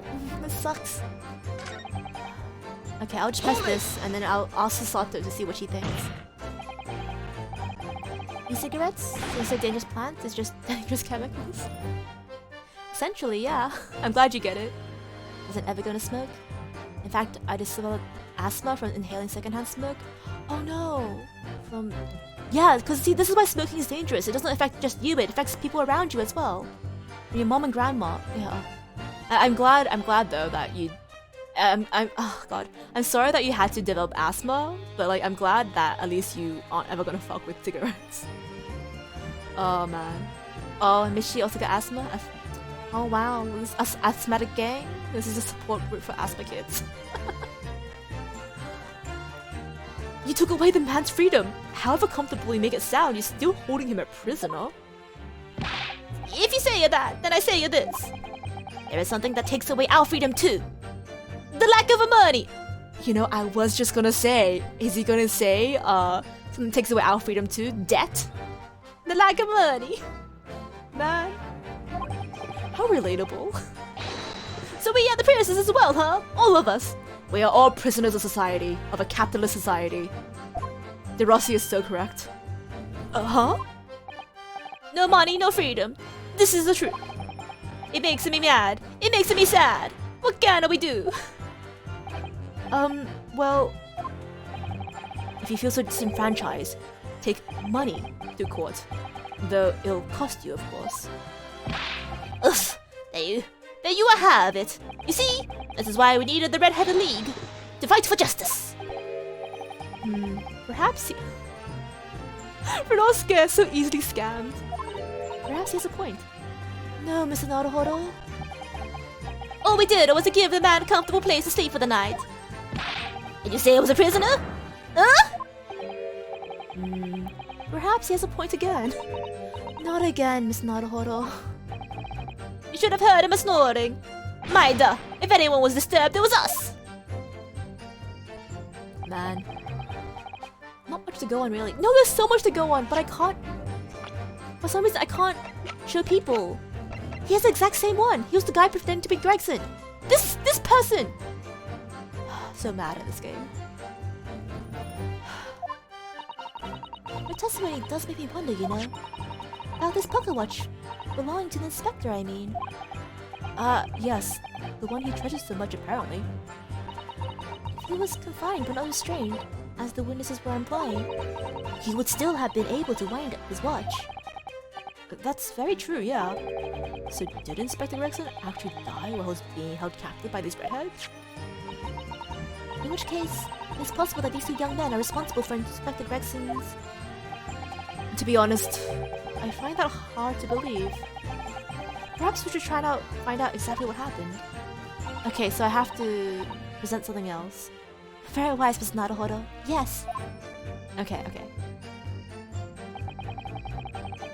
Your mom stopped smoking long ago, though, which is like, yes, that's very good. It's very hard to quit, but I'm proud of your mom for stopping. Drinking doesn't affect people around you, just hurts your reputation. Personality takes a 180 and become a social animal. But nobody ever realizes you're drunk. See, I'm a bit iffy about drinking culture, because while I appreciate that it's like nice to have a couple of drinks with the bros, it can be very not good for your liver, A. Not good for your wallet, B. And like, not everyone can drink, so like, it is kind of isolating sometimes, C. So yeah, I'm kind of like iffy about drinks. Say Michi, I'm gonna say it ruins your reputation. You just don't get drunk easily. Oh? Don't get drunk very easily? Lucky! High tolerance. Yeah, his name is Pronosuke Naruhodo. It's because, you know, the original series was just a pun, like, it's a pun on, like, yeah, like you said, I see, like, I get it, like, yeah. Because it's a lawyer, get it? Naruhodo? Wait, Daddy Tiefling, you also don't suffer from hangovers? What the hell? That's like a triple. What? Michi too? Damn, you guys are so powerful. I wish I were you. Can't all be like you. I'm like not allergic. I'm tolerant to alcohol, so I turn like bright red, and then like I get sleepy immediately, and then in the morning I have a headache. So like drinking isn't that fun. Although I appreciate alcohol. I like wines. I like drinks. I like cocktails. They're all tasty. Alright, we're gonna figure out what it is. No, here. Maybe it's not this one?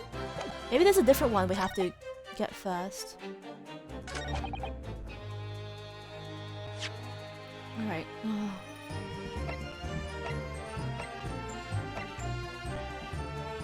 Oh! Can we see his neck? Oh, we can! So we can probably present this and be like, look, there's no mark around his neck. Yeah, nice. So the day before his body was discovered, Inspector Gregson was taken prisoner while working incognito. No, it was not like that. It was hardly a prison. It was an invitation to stay. It was homely. However, you describe it, there's one glaring inconsistency that remains. What inconsistency is this, Counsel? I would ask the court to look closely at this photograph of the victim, Inspector Gregson. Of the victim, Inspector Gregson. Yeah! You will see that there is no red ring visible around his neck. Eh? But that makes no sense! It was me who took the collar off the man in the morning. And I saw the red bruises on his neck, just like I have. Given that the mark is so clearly visible on this witness's neck, I'd expect to see bruising on the victim, who was put in a collar more recently than Mr. De Rossi. Indeed! This is most peculiar. But what do we tell you, huh? We say this from at the beginning. Many times! Wait, Bibino's right. The man is a photograph. So indifferent to the man we held captives at night! Okay, we're finally getting to a conclusion that I drew almost immediately. Oh no! It would appear then that on the day before the incident, the man who visited the park on Lime Street posing as an incognito inspector was not Inspector Gregson at all. Objection. Wait, why am I ejecting it? If that's true, that's right. If that's true, how do you explain the inspector's identification? Renosuke, you dumb slut! This isn't your fate! Oh my fucking god. Renosuke, please. This is a genuine identification book issued by Scotland Yard. It's inconceivable that someone would have stolen such an important item from the inspector. Unless they killed the inspector and then stole it. Come on, Renosuke, keep up. The prosecution made that assertion itself. Ugh. And we also know that the inspector had made a note about the Red-Headed League in his diary for that day. Which surely means we can't divorce the two events completely. The inconsistency noted by the defense is most troubling. For the real Inspector Gregson, whom these two red-headed gentlemen encountered, the fact that no bruising can be seen around his neck defies explanation. But equally, if they actually encountered the inspector, the imposter, how did that person come to be in possession of the real inspector's identification? Does the defense have some plausible explanation, Counsel? Boy, do I! The whole thing defies explanation. No, it doesn't! Renosuke! Fucking Renosuke, come on. It is precisely these occasions that we keep meticulous notes in the court record, Mr. Naruhodo. Because those are the facts. And the facts cannot lie. No, the facts can't lie. Even when they point to something so incredible, it's almost unbelievable. Well, my lord, the true identity of the person who turned up at the park for the Red-Headed League's enrollment is revealed by information in the court record, I believe. Good gracious! Very tantalizing, Mr. Naruhodo. So why don't you help us all to see whatever truth it is that you apparently seen? Who exactly is this inspector that appeared before Mr. DeRusso and Mr. Rossi? An imposter! Though it seems incredible, I admit, the undeniable facts point to only one thing. Since no bruising can be seen on the victim's neck, the person who these two red-headed men took prisoner that day cannot have been Inspector Gregson. In other words, your whole argument up to now has been a waste of time. Objection! On the contrary, I haven't finished. What? There's no bruising on the victim's neck, so the question immediately posed next is, who exactly was the man in the park on Lime Street found to be carrying Inspector Gregson's identification? See, that's right! We tell the same story every time! Whoever this man was, the couple dragged him from a pillar to a post in the dog corner. Mon Dieu, Pepino! I was not so harsh as you say. So who was that false inspector, eh? Who was he? Clearly, the defense has no idea about that. About the true identity of the man being imprisoned that night. No, I know. Cosmo, let me finish. As I was the counsel for the defense to elaborate post-haste. Who did the witness encounter in the park, posing as Inspector Gregson? This bitch, gossip. Goodness me! Isn't that? One of the witnesses was in the stand this very courtroom early today. A nameless man, his only occupation appears to be peddling hearsay to passerby. Objection! Why? Why are you ejecting me? What on earth would a street seller be doing with police inspector identification papers? He killed the man, and he stole his identification to fabricate an alibi for himself. Oh my god, everybody, keep up. Keep up! Witnesses? Is this the man or not? What has happened to his lip? Sorry, French accent, sorry. See, this man is not for the red-headed league, eh? He is, looking for the twisted lip league, eh?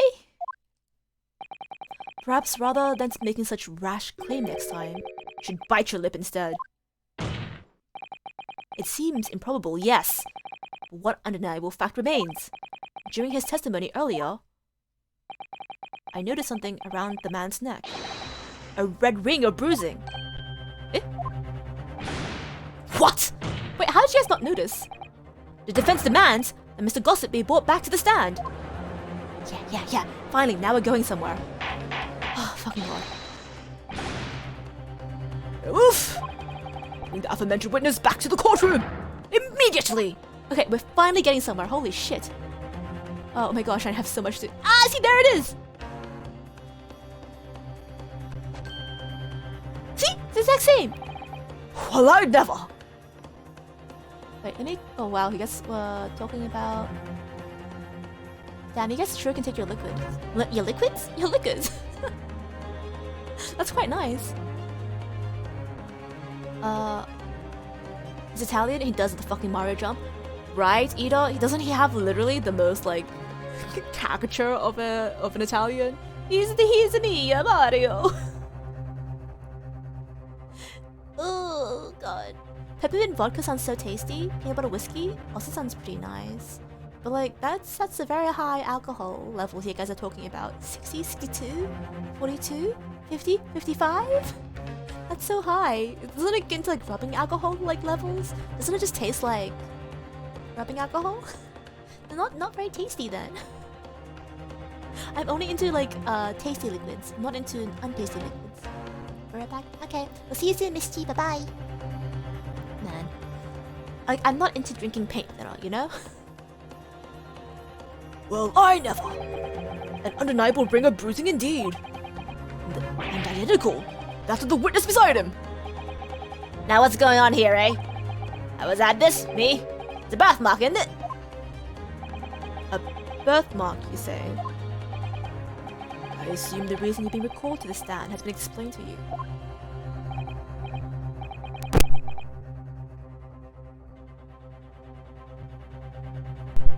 Rubbing alcohol is around 90 to 100%, I believe, alongside ethanol and moonshine. Wait, moonshine can actually reach that high? Man, no wonder drinking moonshine can make you go blind. Holy crap. You're already banned? Eh? Setting fire to tea? Eh? Setting fire? To what? Misty, what are you setting fire to? Damn. But yeah, no, but like do you like feel it? Like what I mean? Like when I say like it just tastes like rubbing alcohol? Like when you get like to a certain high standard, it just tastes bad, and I don't like it. I don't know, that's just a personal thing. Like I prefer it when it still tastes like a good drink. Like there's the alcoholic like taste there, but it's like low. It's like nice. When it tastes good. I don't like it when it just tastes like ass. Aye, something about the inspector again. I'm telling ya, got it all wrong as usual. You're denying all knowledge of it? Well, of course I am. Are you trying to kill me with all this nonsense? Eh? Well, at least you have more stories to peddle back on Freshness Street, won't you? Now, we're going to need you to testify again. And you, Mr. DeRusso and Mr. DeRossi, I'm sure you'll cooperate, won't you? Do we have any choice? We are in big trouble, eh, Capo? Man, it's quite enough. Dilatory chatter. Proceed with the testimony. Alright, we're back in it again. Testimony number 3. I want some apple pie moonshine. Oh my gosh, apple pie moonshine sounds so nice. Damn, apple pie flavored stuff, so tasty. And then ice cream before freezing it. Oh yeah, because if it's moonshine, it won't actually freeze. It'll just get super cold, and you can have like ice cream with liquid, I guess. Oh, you can probably mix it into the ice cream too, can't you? Then you have like apple pie flavored vanilla ice cream. That'd be tasty. Setting fire to stuff is my favorite part of chemistry. And watching my friend try to blow out litmus paper on fire while wearing a mask. Funniest shit you ever seen? I'm not gonna lie, sometimes I do that. When I have a mask on, I try to like blow things. I'm like, oh, there's like a little lint on my glasses. Why isn't it blowing off? I am perhaps what you call a bit of an idiot. 90% vodkas? Oh yeah, that's true. That's really full infusion stuff, right? Yeah, I've seen those like special bottles they have that open up at the bottom so you can put stuff inside. Although if I ever get like good quality 90% vodka, I'll probably just make my own vanilla essence. Vanilla essence is so expensive to buy, but it's like really easy to make. All you need is like good vanilla beans and like strong alcohol, and then you leave it for a year, and you get like mwah, perfect vanilla essence. So nice and tasty. The man who claimed to be an inspector that date was definitely not this man. Wait. Yo yo yo yo yo yo yo yo yo yo yo yo yo yo yo whoa whoa whoa whoa whoa whoa. No way, actually? Could Gossip be this guy? No.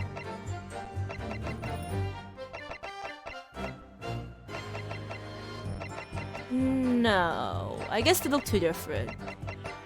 But like for a second there, I was like, I recognize that hair curl. It's the same hair curl as this guy. But no, they do look too different. Yeah, that's not gonna be it. Yeah, they look complete. Oh! I guess they have similar chins. Oh no, but he has a butt chin. Yeah. No, I don't think it's gonna work. Damn it, I thought I was like, oh, I'm so smart. I made the connections. I didn't make any connections. I've connected the dots. I didn't connect shit. Because I've been waiting for that guy to come back into the case, but not today, I guess. It's right, see? You think we would forget this grand lipser? I never leave Freshness Street, alright? I have no interest in any red-headed league. I'm all alone in the world. Me, and no kinfolk or nothing. Why'd I be involved in something like that? Just look at me, eh? Doesn't look like I can carry off a disguise. Doesn't look like I can carry off a disguise with a face like this. But that's the thing. Maybe the face is the disguise. It's only appear that we have the wrong man. That's what I've been telling you, eh? There's no need for the pointless testimony. That's right. The simple peddler, remember? Fresno Street's all I know. What would I have come by? A police inspector's identification book, eh? Well, yes, that's hard to explain. Unless you're the murderer. But... Huh. Brief cross-examination, I think, Counsel. Very brief. Isn't there anyone in this courtroom who thinks I might be onto something? It's okay, everyone else. I think you're onto something. In fact, I think you're behind. You're behind. Keep up. Come on. I stand steadfastly at your side as always, Miss Naruhodo. Oh, Susato. Thank you. Watch mine be right? Oh, Ita, I wish. I wish I were right. I always wish I were right. Fingers crossed. But nah, I don't think so. Not in this case, at least. Kazuma, are you on my side? Kazuma, please be on my side. I love you. Alright. But this guy has to be... So, the question remains, who the fuck is he? Hold it! Standard affair. We press everything and then we start making assertions. So you say, but how could you be quite so certain?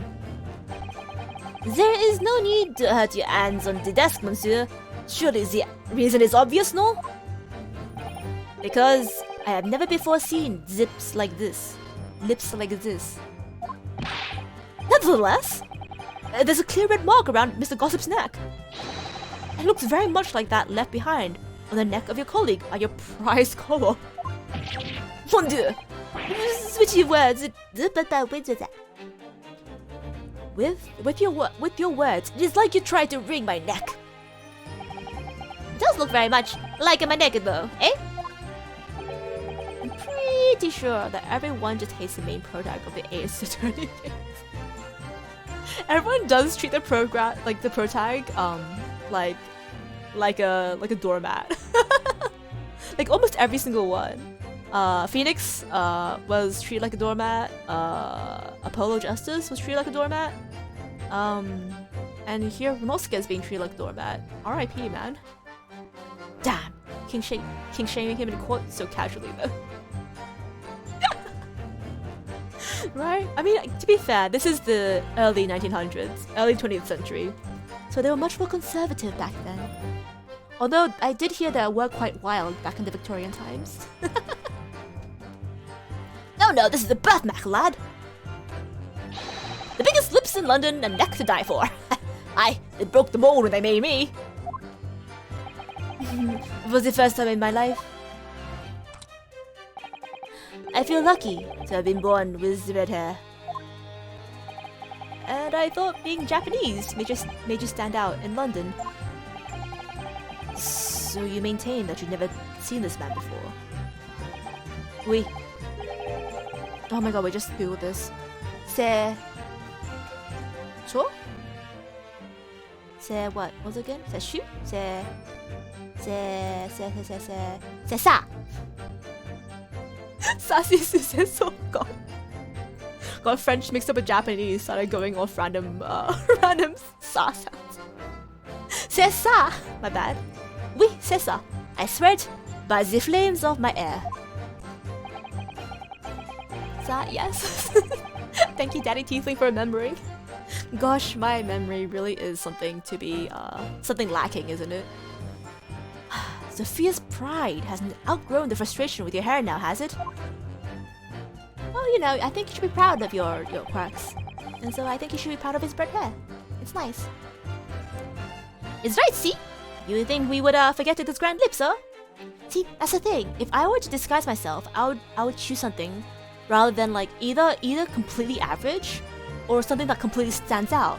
Because like, for example, if you're on the run, right, and you need to like ditch your clothes and change to something else, like wouldn't you choose like a statement jacket? Because then when the police are looking for like those clothes, right, you would be like the people looking for you would be like, oh, hey, that guy has fucking clown pants on. Clearly, if the person that we're looking for, the culprit, was wearing clown pants, they would have fucking made note of it.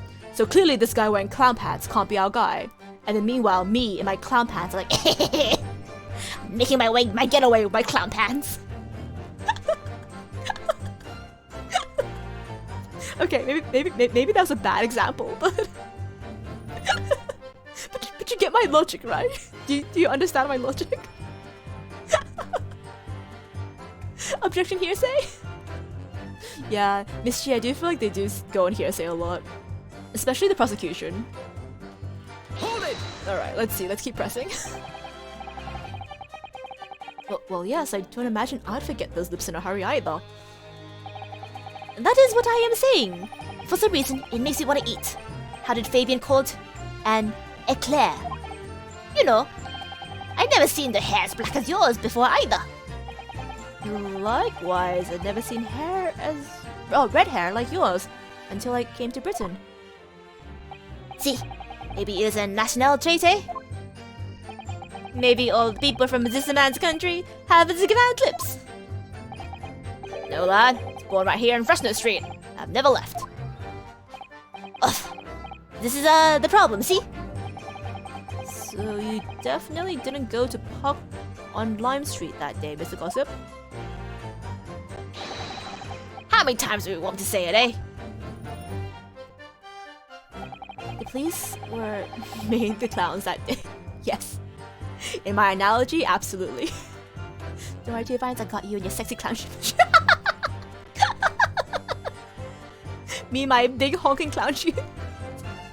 Oh, it's so good to know that Daddy Healing has both me and my clown shoes in mind. Wow, I feel so reassured. Now you're thinking like a true clown criminal. Thank you, Rain. I'm glad you've seen that I finally infiltrated the criminal mindset of the criminal clown. Oh man. Okay, let's catch this guy. Why is your brown-haired dude's lips acting like a snake's tongue? It does have more movement than an average tongue, doesn't it? So you've heard of the Red-Headed League, had you? You don't get a name like Gossip for nothing, eh? It's my business to know what's going off in this town. So that nasty tidbit, the few fair redheads that came past me. Between us, you've got a sandwich to cover up for it. But he doesn't even have red hair. Well, he does have a ready red nose, if that counts.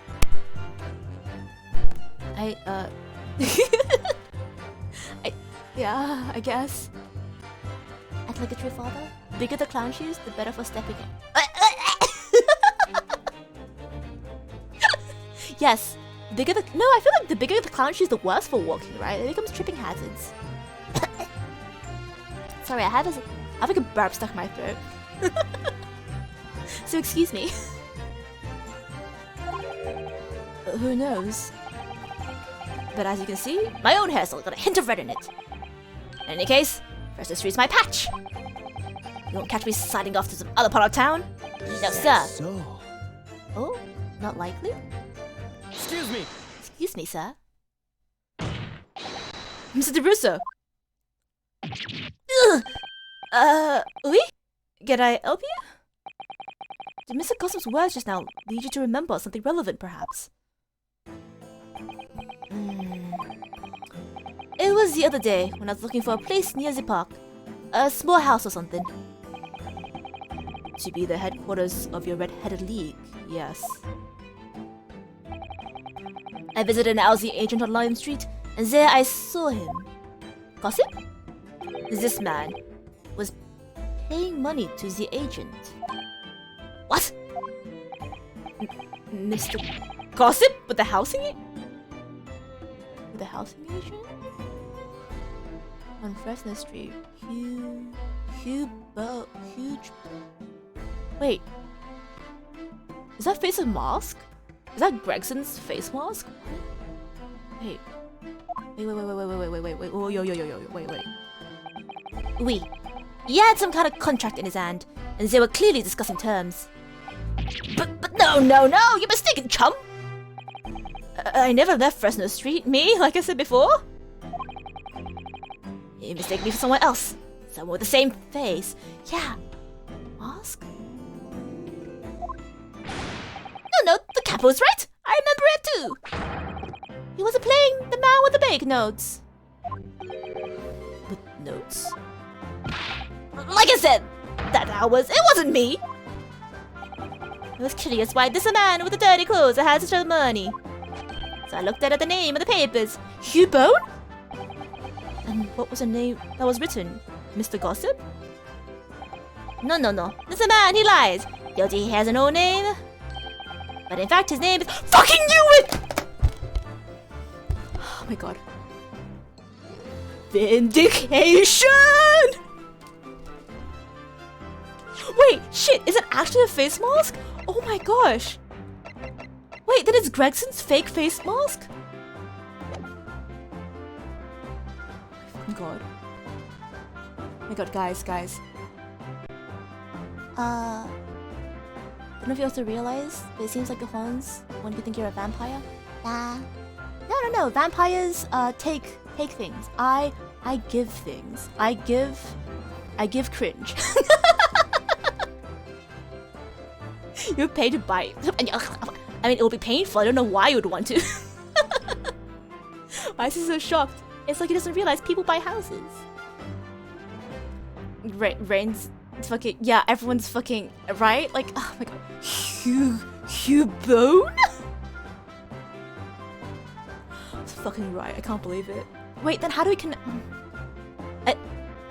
it's illegal to attack the witness, right?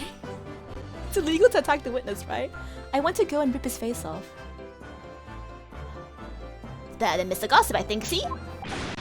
No! Oh, he's freaking out himself.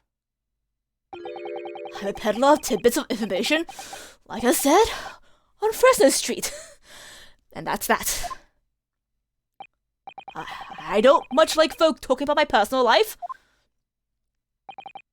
Indeed. It is not the intention of the court to invade the privacy of a witness. Very well. I shall respect your wishes, sir.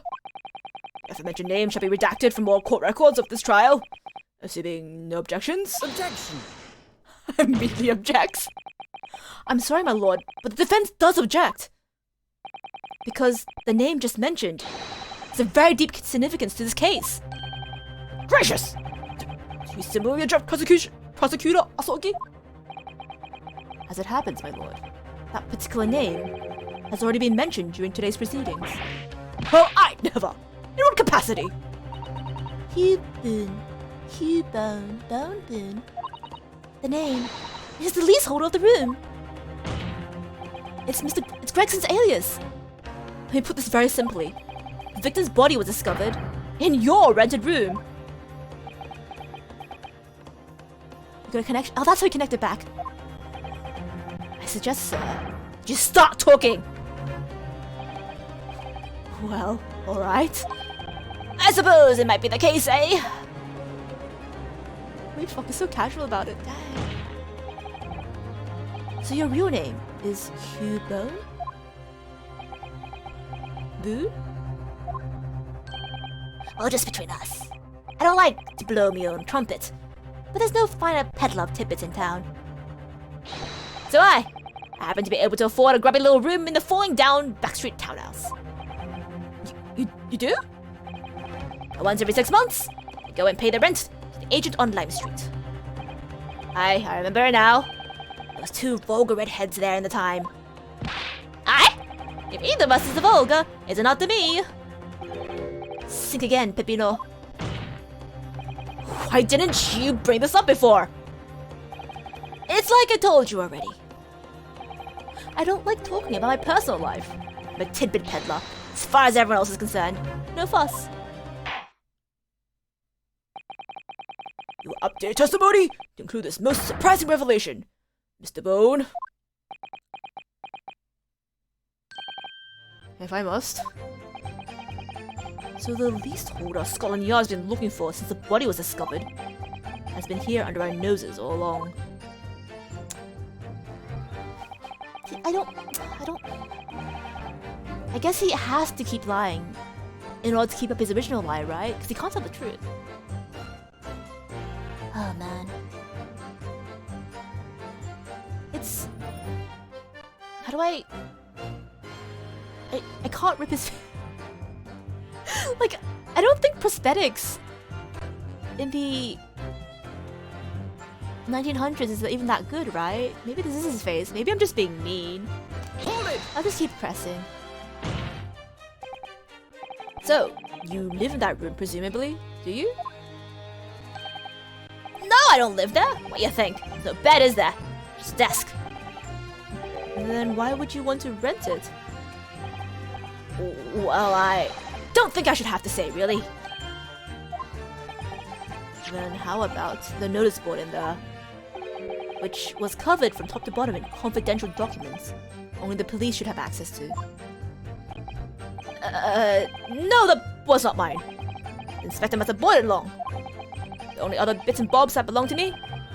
The desk and chair and that. People don't generally carry enormous notice boards along with them. The real question is, why was Inspector Gregson killed there, in your room? Wait, was he inspecting? Was he working with Inspector Gregson? Is that why in the room we found a picture of this? His wife? What? Well, it's only his wife if I am correct in... I've gone back. I've gone back on my previous assertion. I think again that this guy and this guy might be the same guy. Clean shaven. Yeah. There's very few other clean shaven folk. Everyone else has like beards. The real question is, why was Inspector Gregson killed there in your room? Well, obviously, not the faintest idea. I mean, it's causing me no end of bother, to be honest. It seems to me that Mr. Gossip, sorry, Mr. Boone, would rather as little is known about his room as possible for some reason. It's because he knows that he knows nothing about the room? Grasping at straws. General Britain metal guy? Moore's God of Sprinkles? What? What ancient call do you chant, Miss G? What rhyme and reason do you have for inciting this, call to gods? Yes, it does come across that way, and more importantly, knowing that the scene of the crime is actually his room completely changes things. In particular, there's one part of his testimony that's really bothering me now. That's how I'm finally going to undo this man. The Bonk Avengers, also known as Bootleg Avengers. General Britain, Metal Guy. Moore, God of Sparkles. White Bride, The Bulk, Sparrowside. You know what?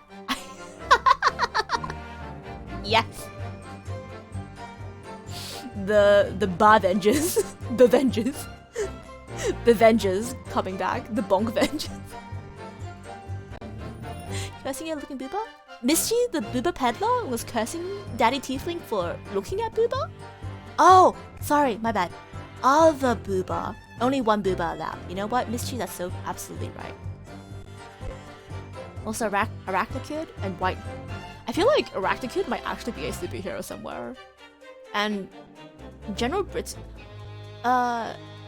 Isn't there a Captain Britain? Ida, correct me if I'm wrong, but I'm pretty sure there's a Marvel alternate universe where Peggy Carter gets the super soldier serum, the super soldier serum, and so she becomes like Captain Britain or something. Professor Y. Ah yes, the not the mutants, the mutanes.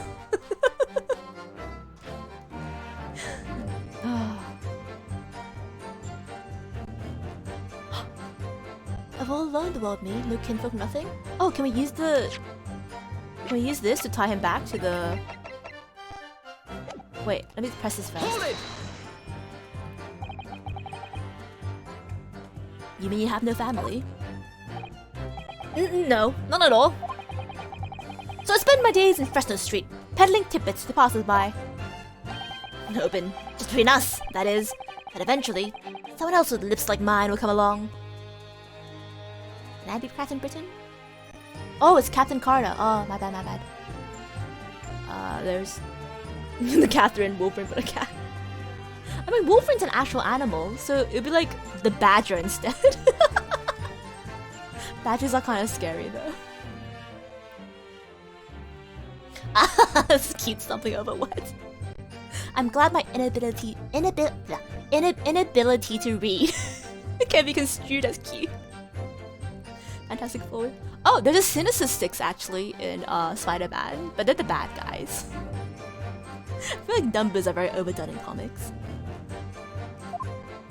Also, I love how this guy insinuates that his lips are like hereditary. I don't think so. Thanks, Russie. You may be right. Anyway, the mark on your neck is just too much of a coincidence for us to ignore. Well, that's what. Oh, well, what's the fell to do then? Don't believe me? We are at an impasse. And there's nothing I can do but flick me lip. That sounds like a new innuendo. Flick me lip. It looks like I'm not gonna get anywhere unless I have some proof. Basically saying I got dressed up and posed as some fancy inspector, aren't you? Well, beyond me, how you think I could do that? Look at me, eh? Look like I could carry off a disguise with a face like this? No, I think your face is the disguise. Maybe you could say with a mustache or a beard to cover that lip. Aye, perhaps. If I were going to stick some fake facial hair to cover up this fine specimen. I'd end up looking like his lordship over there, wouldn't I? Pardon? I assure you, my lips are entirely unremarkable. I will ask you not to cast such scrutinizing looks in my direction, Counsel. Sorry, my lord. My imagination got the better of me there. Well, Inspector Gregson did wear a mustache, of course. You're right, he did. So perhaps he was hiding something himself. He could barely have hidden a crumb in a mustache that size. And anyways, the detective we spoke with had no facial hair at all. See, the capo is right. He was clean-shaven. Certainly seems beyond the realm's possibility that the witness could have disguised himself as the victim. The victim. Aye, so it does. Oh, it does, and it is. Alright. Extent of the testimony, is it? What you feeling, Mr. Naruhodo? Well, what Mr. Boone says is undeniable. It would be all but impossible to hide those lips with any form of disguise. But what if the lips were the disguise, Naruhodo? Burosuke! Yes, perhaps yes, but nevertheless, the mark around his neck is equally undeniable. It's identical to the one that Mr. De Rossi suffered. Yes, that's true. But why does this whole disguise idea just keep playing on my mind? Burosuke. Weed Richards. Visible Girl. Inhuman Torch. The stuff. What else? So Falcon, you got Pigeon. You have Ant-Man, you got Bug Boy. No Nick Fury, you have Nick Fury. Alternate universe where Nick Fury is just Nick Fury, and it's exactly the same except he has a fur suit on at all times. He'll just have a fur suit on. What a Mad Pete? Mad Pete? Pete? Oh! I see what... I'm picking up what you're putting down, Daddy Tiefling. No, because there's no... oh, maybe. Nick Fury as if he has hair. Ooh! Harsh blow. Harsh blow. AU where everything's the same except Nick Fury has hair. Alright, I think what we have to do here is... Because if he says the room is his, right? I can be like, then why do you have a picture of this lady? Yes! So if you have no kinsfolk, as you put it, then explain why it is that among the sparse furnishings, you found this photograph in the room. I presume, as you've been renting the room, that this photograph belongs to you, does it not? Oh, well... Mr. Boone, drop the pretense, and tell the court exactly who you are. I don't know what you mean. I'm a peddler. I keep telling you so. You really don't need to bother with me? Please, just leave it alone. As the man says, leave it alone. Whatever the truth is about this man's life has no bearing on this case. Because it's simply not possible that he impersonated Inspector Gregson. Kazuma, you have a narrow mind. Please, broaden your horizons. Objection! Embrace the possibility. How could you be so sure? Just look at the man! No man in disguise could ever hide those unmissable features. Objection! But what if we were to look at the other way around? What do you mean? This is his disguise! Yes, counsel, what do you mean? Well, there's no denying that Mr. Boone's lip is very prominent indeed. But consider the possibility that his prominent lip is itself part of an elaborate disguise. Yes! Realisky gets it! He gets it! Damn, now if only you could pick me up and put me down. I'm so sorry, Daddy Tiefling. I have noodle arms. I have weak noodle arms. I totally would, but I am afraid I can barely do a push-up. When I do push-ups, I do the thing. You know how you're supposed to keep your elbows tucked in? My elbows are like far out. I can't do a proper push-up. But no, I'll keep working out. I'll work out to build up the arms. So you deserve the pick up and put down that you deserve.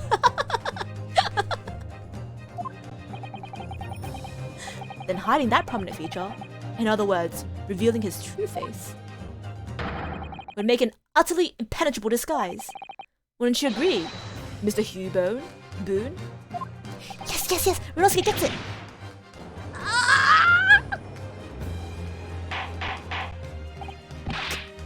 Witness! Are you still hiding the truth from this court? If that's a disguise, then underneath it, his true identity must be... Yes, that's right. There's only really one person he really could be. Oh my god, was I actually wrong? Was I actually right? No way! This guy actually is this guy? Yes, finally, he comes into the case. I knew he would. Can you miss me? Can I spell wait? It's okay, Ida. I forget how to spell things all the time. I guess I could try. Like I said, I'll keep working out. I'll build up my arms so I can pick up and lift people whenever I need be. It is my duty in life to uplift people. And how can I do it with weak noodle arms, right? My lord! The defense believes it can reveal Mr. Boone's true identity to the court. No, please, no! Very well then, counsel! What is the true identity of this peddler who goes simply by the name of Gossip on the Street? Daily Vigil!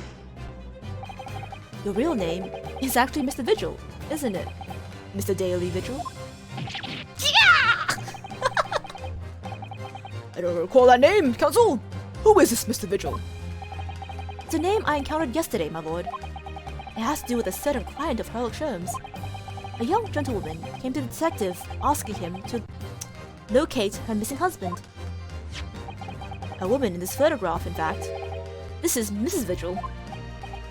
What? From what I understand, you haven't returned home since the night before the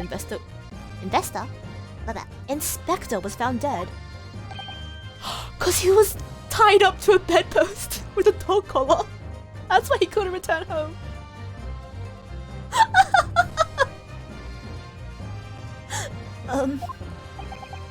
But of course, on that night, you were being held captive by the two red-headed league men. And last night, you were put up by the prosecution service in preparation for testifying in this trial.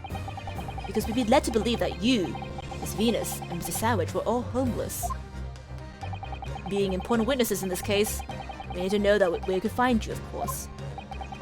And that explains why you were not unable to return home, but also unable to contact your wife, who's been beside herself with worry, waiting for you at the vigil residence. Now, just hold on a minute. I haven't the first time. What am I talking about? Really? Yes, cut him off. It's a simple matter to confirm my suspicions. All we have to do is pull off our disguise. No, please. Give my exercise art into tiefling being manhandled dog.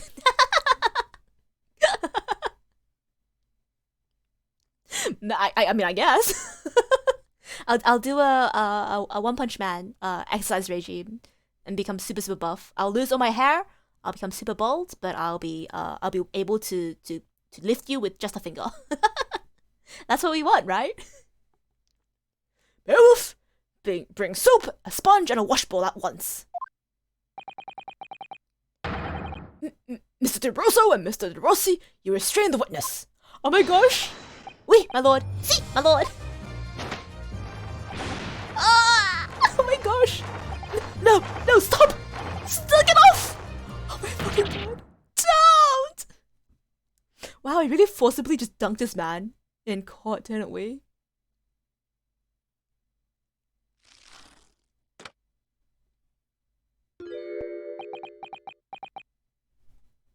I love being right. I fucking love being right.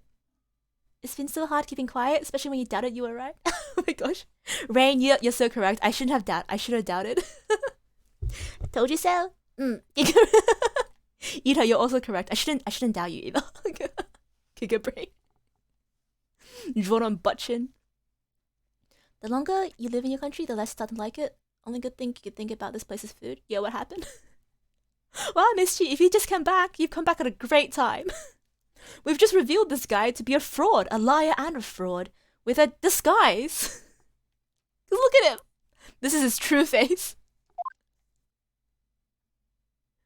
Oh, I love his bottom eyelashes though. They're very pretty.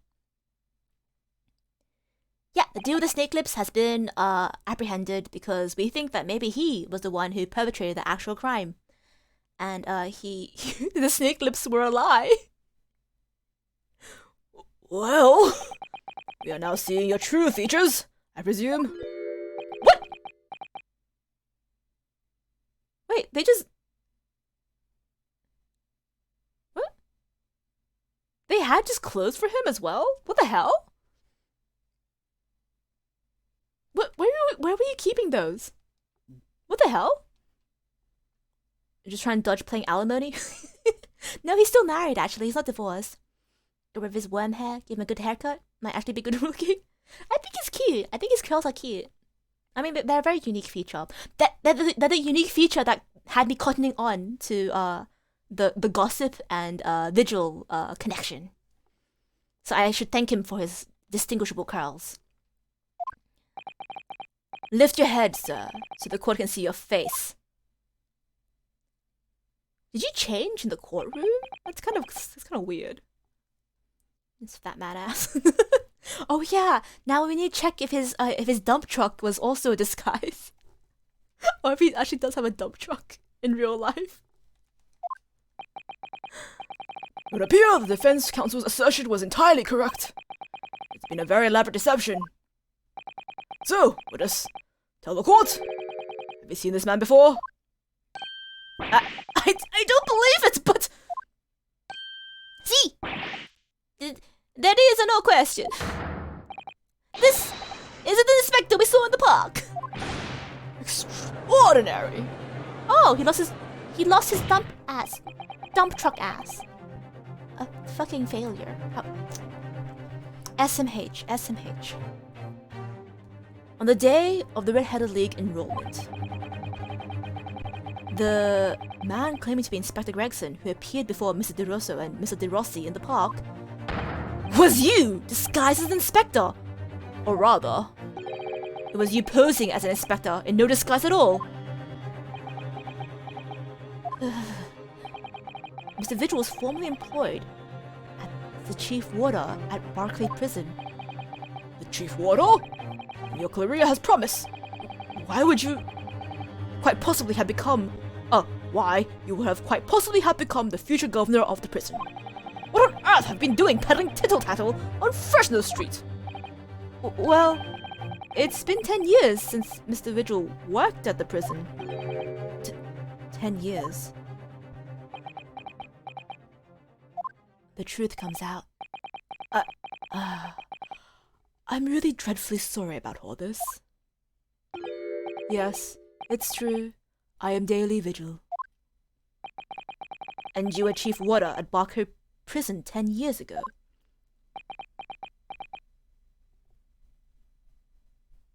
Damn, yo, damn, couldn't it be you? Couldn't it be me? Couldn't it be you? the dumpy go nowhere? Daddy Tiefling, we all wish we were you. Keep a tab on that dumpy truck, right? Did she time that for a reason? Oh, sorry, I have a automatic moderator on. I think it I think it doesn't like links. Wait, did you write like .tm or something? I'm really sorry about that. I'll try to update my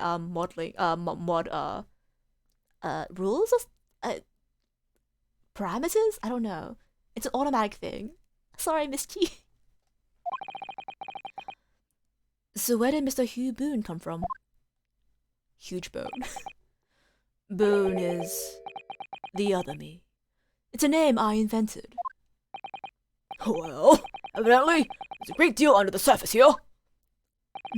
I'll explain everything. I'll tell you just how wretched my life has become.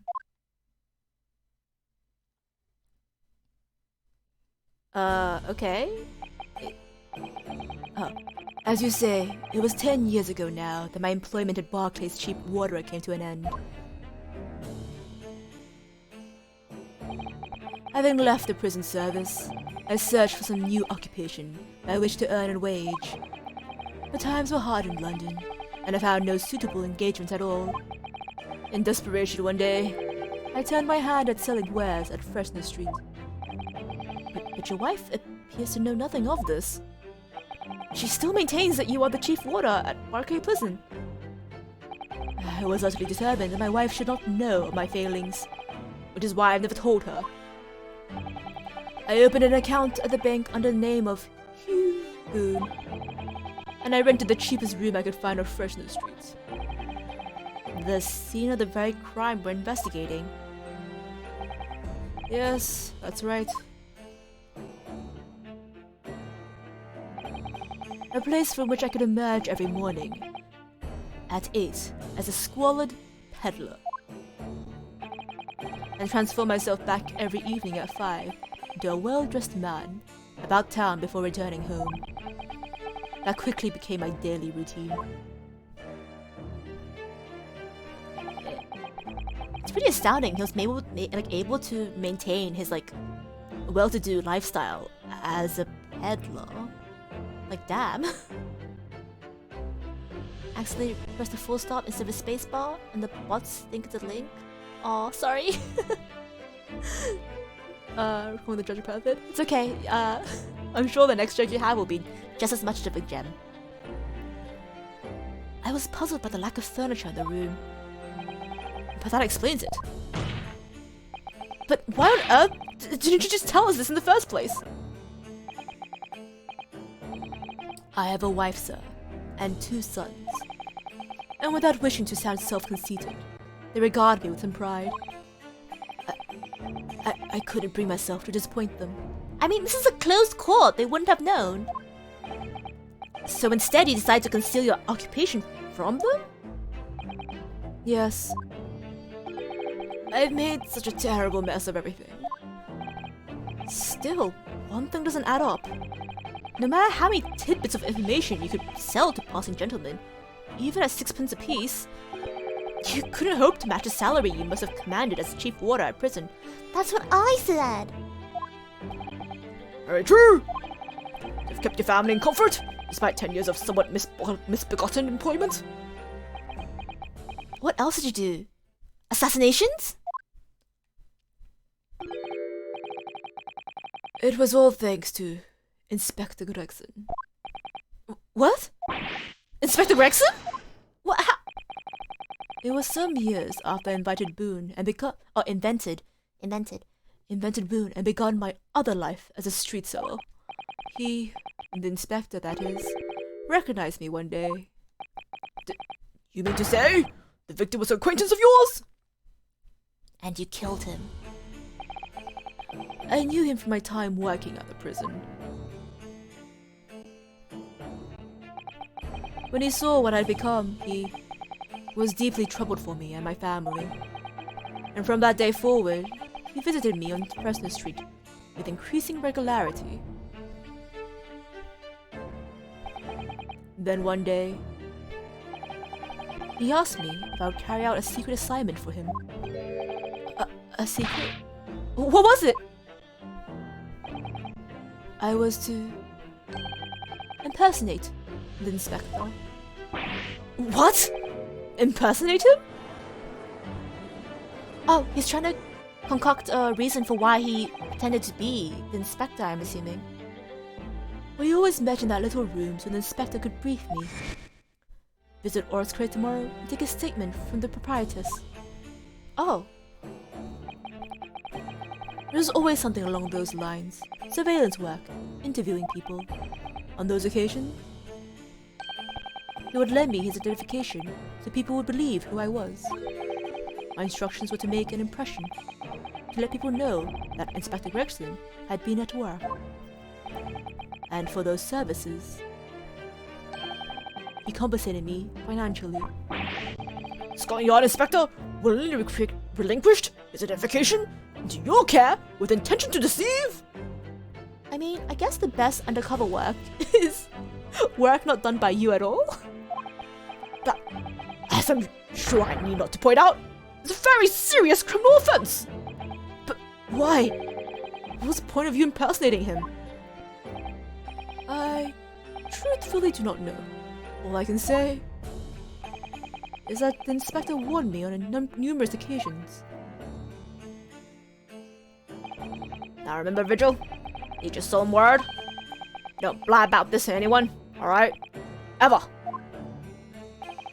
Even if, well, if I end up a croaker. Gregson! In time, he started to bring papers with him to the room as well. It became something of a second office for him.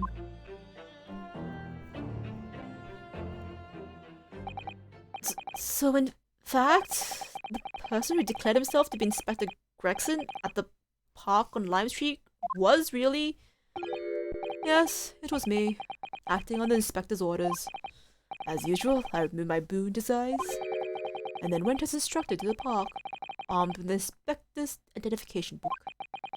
It never occurred to me that the bruise on my neck might give me away. I mean...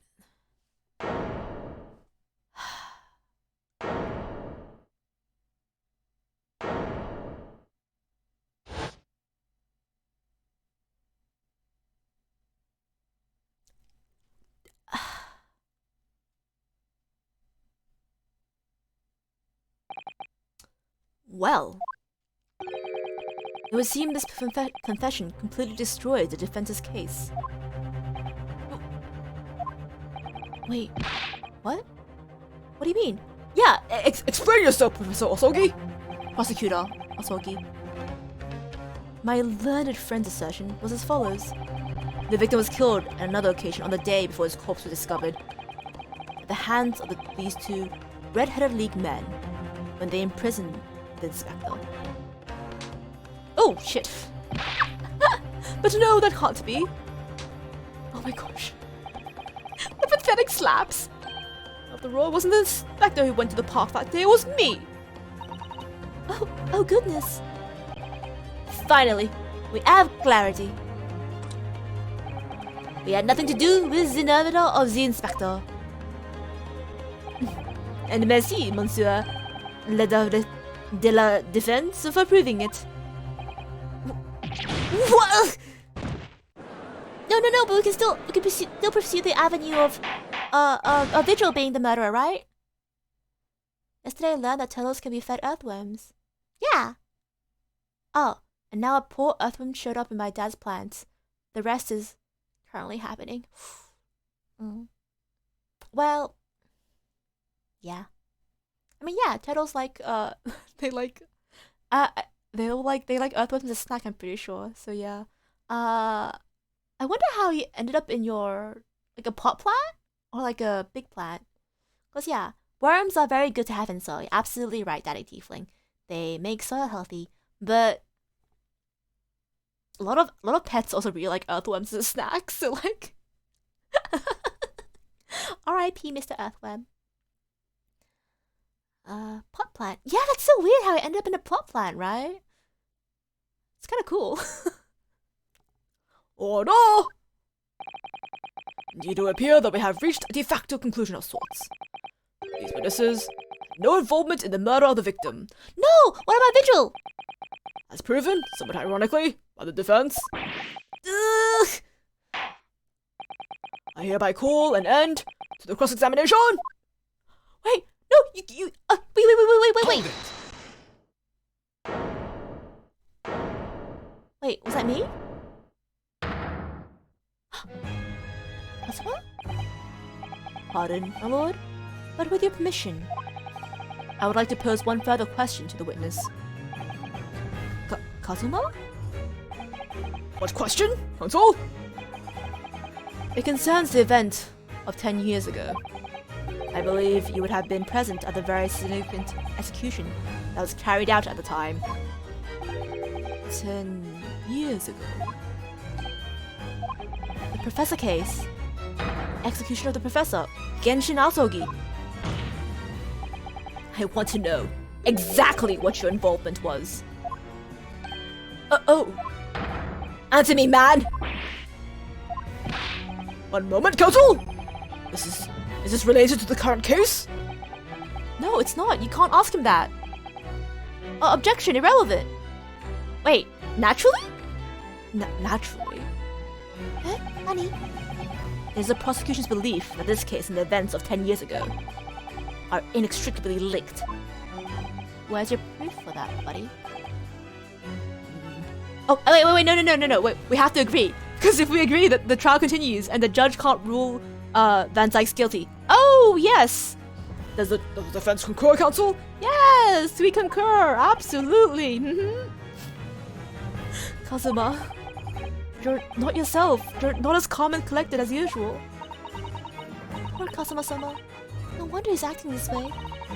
Mr. Vigil's memories of what happened 10 years ago would tell the tale of Genshin Asogi's last moments. His own father. I know, I do understand that. But even so...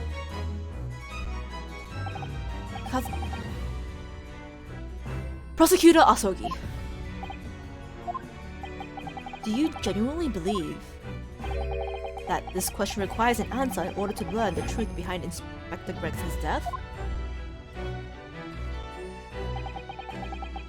I need you to trust me. Please. Yes, I do. I trust you with my life, my soul, my whole heart. Very well. Then the defense has no objection. I see. In that case, we'll answer the question, witness. If you ever get a plant, you want to be a carnivore like a Venus flytrap? Ironic. The beginning of the defense trying to let people off the book. Yeah, I feel like Ace Attorneys, it always ends up like that. But yeah, carnivorous plants are really fun. Venus flytraps do tend to be a little bit high maintenance.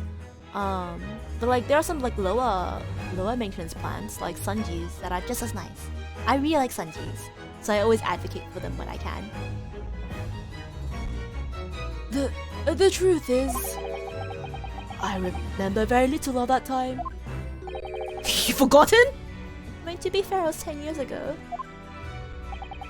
I'm sorry to say, yes. As I said, I resigned from my role at the prison 10 years ago. But for some peculiar reason, my memory of the events leading up to that moment is extremely hazy. Does that not strike you as strange, Miss Naruhodo? Sorry? Well, 10 years is a long time. But to have forgotten the reason why he left such an important job... Yes, you're right. And not only that, Mr. Vigil's claim contradicts what we already know. We have a... No, not that one. Where is it? We have a dismissal notice. With immediate effect for having violated clause... Which is, yeah, aiding and abetting the escape of the convict. Intro notes. Yeah. We have proof. He helped Genshin Asogi escape? The human spirit is a fragile thing. It's broken all too easily. Which is why we have the tendency to wrap it up for protection. Sorry? The human spirit? I'm afraid I don't understand what you mean. When we experience pain and suffering that we feel unable to bear, we block it out, obliterate it from our memories, seal it away. But it never truly leaves us. If the seal is broken, the memories resurface. And when they do, that fragile spirit may finally be crushed. I think Kazuma might need some therapy. Yeah, I think he might need some therapy. That does not sound like a healthy coping mechanism. Repression is not a healthy coping mechanism. Oh god. If you need to talk to someone, please talk to someone. That goes for everyone. If you ever have a traumatic experience, sometimes talking to people will help. It is much better than keeping it to yourself and letting it slowly crush you under its pressure. Oh gosh. But I really don't. Kazuma-sama? Part of it must be crushed. Then so be it! Because the truth will not stay buried. It's coming out, one way or another. Oh, Kazuma. Right. Now I understand. It's clear what his intentions are. He means to expose the truth. At any cost. Perhaps if I point out the contradiction in what Mr. Vigil claimed earlier, it might cause some crucial memories to return to him. But should I? Should I present the evidence or not? Okay. Moral quandary. What I just said about people needing therapy, I really truly mean it. I don't think we should force people into traumatic memories if they're not prepared, and I don't think the courtroom is a good place to drag out such like memories. It feels negligent. It feels harmful. It feels bad. I don't think we should do it. At the same time, I do want to reach the truth. I don't know. Love maintenance plans? Fake plan. Yeah, you're right, Miss G. That's for sure.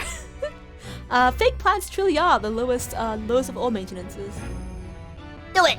I say do it. Let's see what happened. It's a game. No one will be hurt. I mean, yeah. I mean, the game characters will be hurt. What would the game characters get hurt? Sorry, you can't see, but I'm doing the uwu finger pointing thingy. But what about the game characters? And what about the video game characters? Where would they get that permission tag? Sorry. I don't mean to ubuify myself, but I truly am a weenie. I don't like hurting people's feelings, even if they are imaginary people.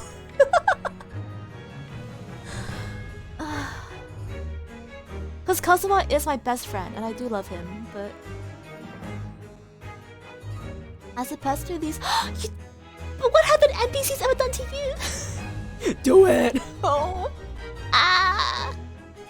I'm being peer pressured. Okay. You're right. I should support Kazuma, my friend, over Daily Vigil, who is potentially a murderer and the person who killed my other good friend. I'm gonna do it by Gregson. Do it. I have no idea how this is going to go. But this is a court of law, and I have a duty to pursue the truth. Actually, in the court of law, your duty is to protect your client, so can't really say anything about that. Anyway, Mr. Vigil, I would like you to take a look at this. Evidence that clearly contradicts your version of events. Take that! Just a few moments ago, you made the following statement. I resigned from my role. I resigned from my role at the prison 10 years ago. Well, yes. In other words, you claim to have left the post of Chief Warder of your own volition. Well, yes, of course. Why? Tell me. Do you remember seeing this document before? No, I don't. This is a dismissal. This is a dismissal notice ordering the immediate termination of a prison staff member's employment. A dismissal notice? The name on the notice is yours, Mr. Vigil. Huh? What? It's mine? So you didn't resign from the prison service at all? For some reason, you were dismissed as chief warder from Barclay. No, there's been some mistake. I'm sure I tendered my resignation. This dismissal notice is nonsense. Isn't it? If you were forcibly dismissed, there must have been good reason. Clearly, you did something. Mr. Vigil, it's time to break the seal and have you remember. Oh, we're kind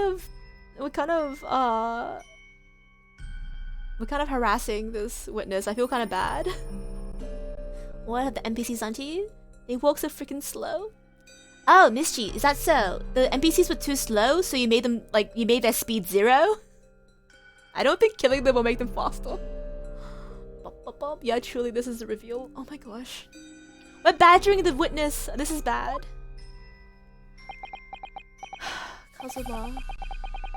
According to the few remaining records, the final execution you supervised on the 17th of June 10 years ago. And on that day, something very serious took place at Barclay Prison. The 17th of June? Was that the professor execution? Professor? As you were the chief warder at the time, it stands to reason that you would have been present throughout the proceedings.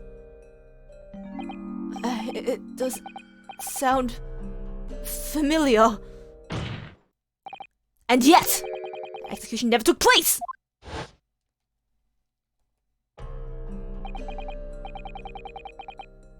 The convict, ostensibly executed earlier that day, later re-emerged from his grave. The convict came back to life? In the cemetery in the middle of the night, there was a witness. However, the witness claims for a moment after he saw the convict clambering out of his grave, a gunshot rang out from over his shoulder, and the bullet pierced the professor's chest, killing him instantly.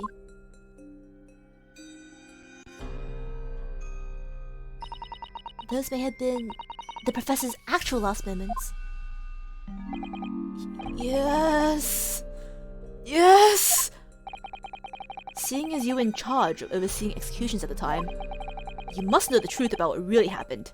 It's in your head, somewhere deep down. Well, Chief Warder Daily Vigil, I know there are memories in your head that can explain what happened on the 17th of June, 10 years ago. And now it's time for you to drag them up.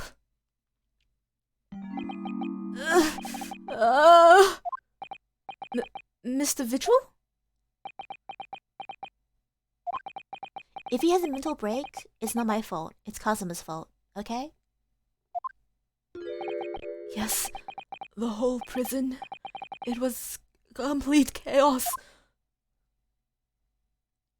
The prisoner escaped. He was killed in the cemetery. The shocking news ripped through Barclay like a hurricane. What? What?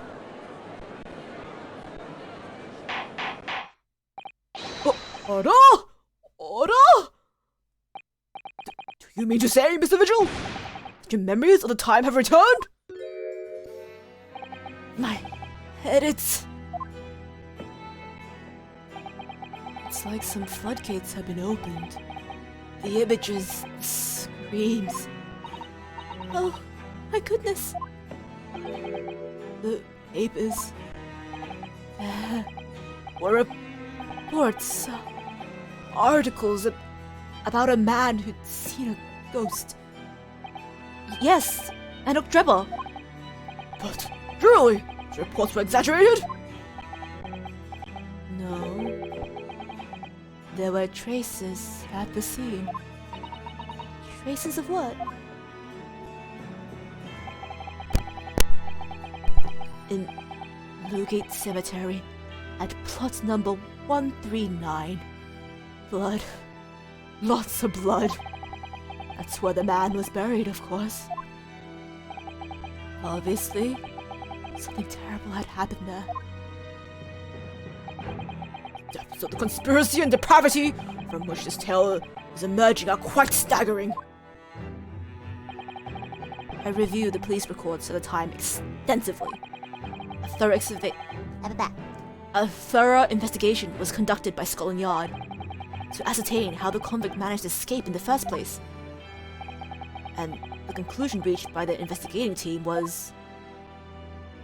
Insider? Yes. There was a member of the prison staff must have been involved. Are you suggesting the prison warder abetted a man's bid for freedom? Yes, and I was suspected of doing it. Of using that mass murderous execution as a way to help him escape. You did what? I remember now. The horror of it all was coming back to me. One evening, a few days after the execution, some detectives came to prison. I was called to the governor's office at the top of the watchtower. Oh, it's a DILF. I'm sorry, Daly. It's serious business. Can I help you now? As chief warder, you're responsible for overseeing the execution before, eh? Well, it seems the fella at Scotland Yard want me to have a few wee words with you about it. One minute the man can remember his job, now his photographic memory. See, this is what happens when you rip trauma from someone's brain. Oh, I feel bad though. Wait, the reason why you shot the NPCs is because you thought the others would run? Mischi, please. They're on a pre-programmed route. They of course they know no fear. They can't do any better. Mischi, they're trying their best. You better pack your things, laddie. You're to attend in person. As soon as you told me that, my mind just went completely blank. And the next thing I knew, the professor. The most hated killer in our country's history. And I let him escape. I'm finished. My life is over.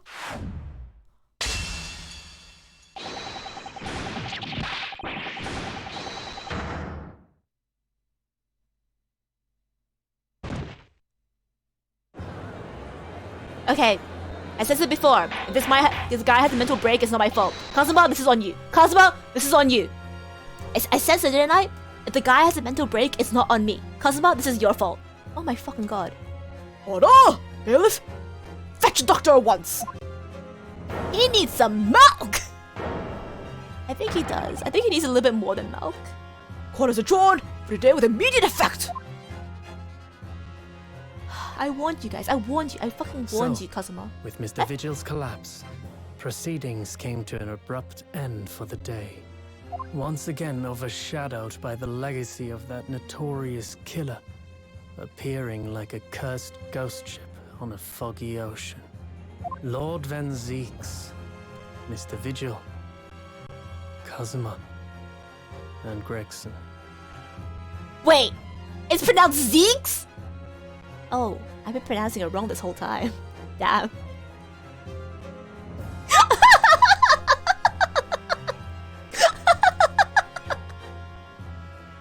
Zeeks?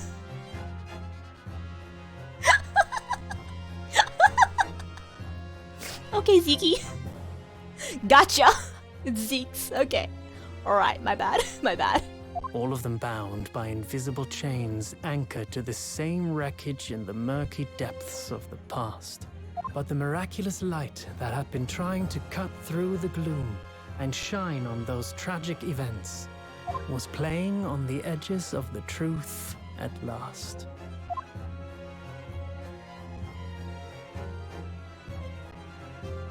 Wait, is this the...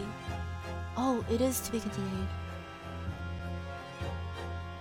If I said it... Yeah, I feel like Zykes sounds better than Zeeks. Lord Van Zeeks. Lord Van Zykes? I don't know. It's funny because I asked a couple of my friends about it, and they're like, Van... How do you spell it? I'm like, oh, it's Z-I-E-K-S. And they're like, oh, it sounds kind of Dutch, doesn't it? It's probably Zykes, right? And I'm like, yeah, Zykes. No, apparently it's Zeeks. Okay, my bad. Should I guess I'll just... Alright. Good day. Have a good... Yes, Daddy. Tiefling. Oh my gosh, you did say you were just gonna pop in and you end up staying for a whole 3 hours! Have a good sleep. Have a good... Oh my god, please have a good sleep. Please rest. Thank you so much for popping over. I'll catch you next time, Daddy Tiefling. Bye-bye. Oh my gosh. But yeah, Love and Zykes, Love and Zeeks. I guess I'll Google it to see the etymology? Entomology?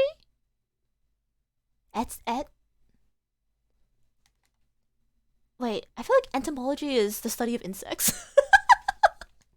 I feel like I might be wrong about this. Wait, etymology? Nani kore? Let me quickly Google this. Entomology. Entomology is the study of insects. Wait. Huh. Interesting. I don't know then. Entomology?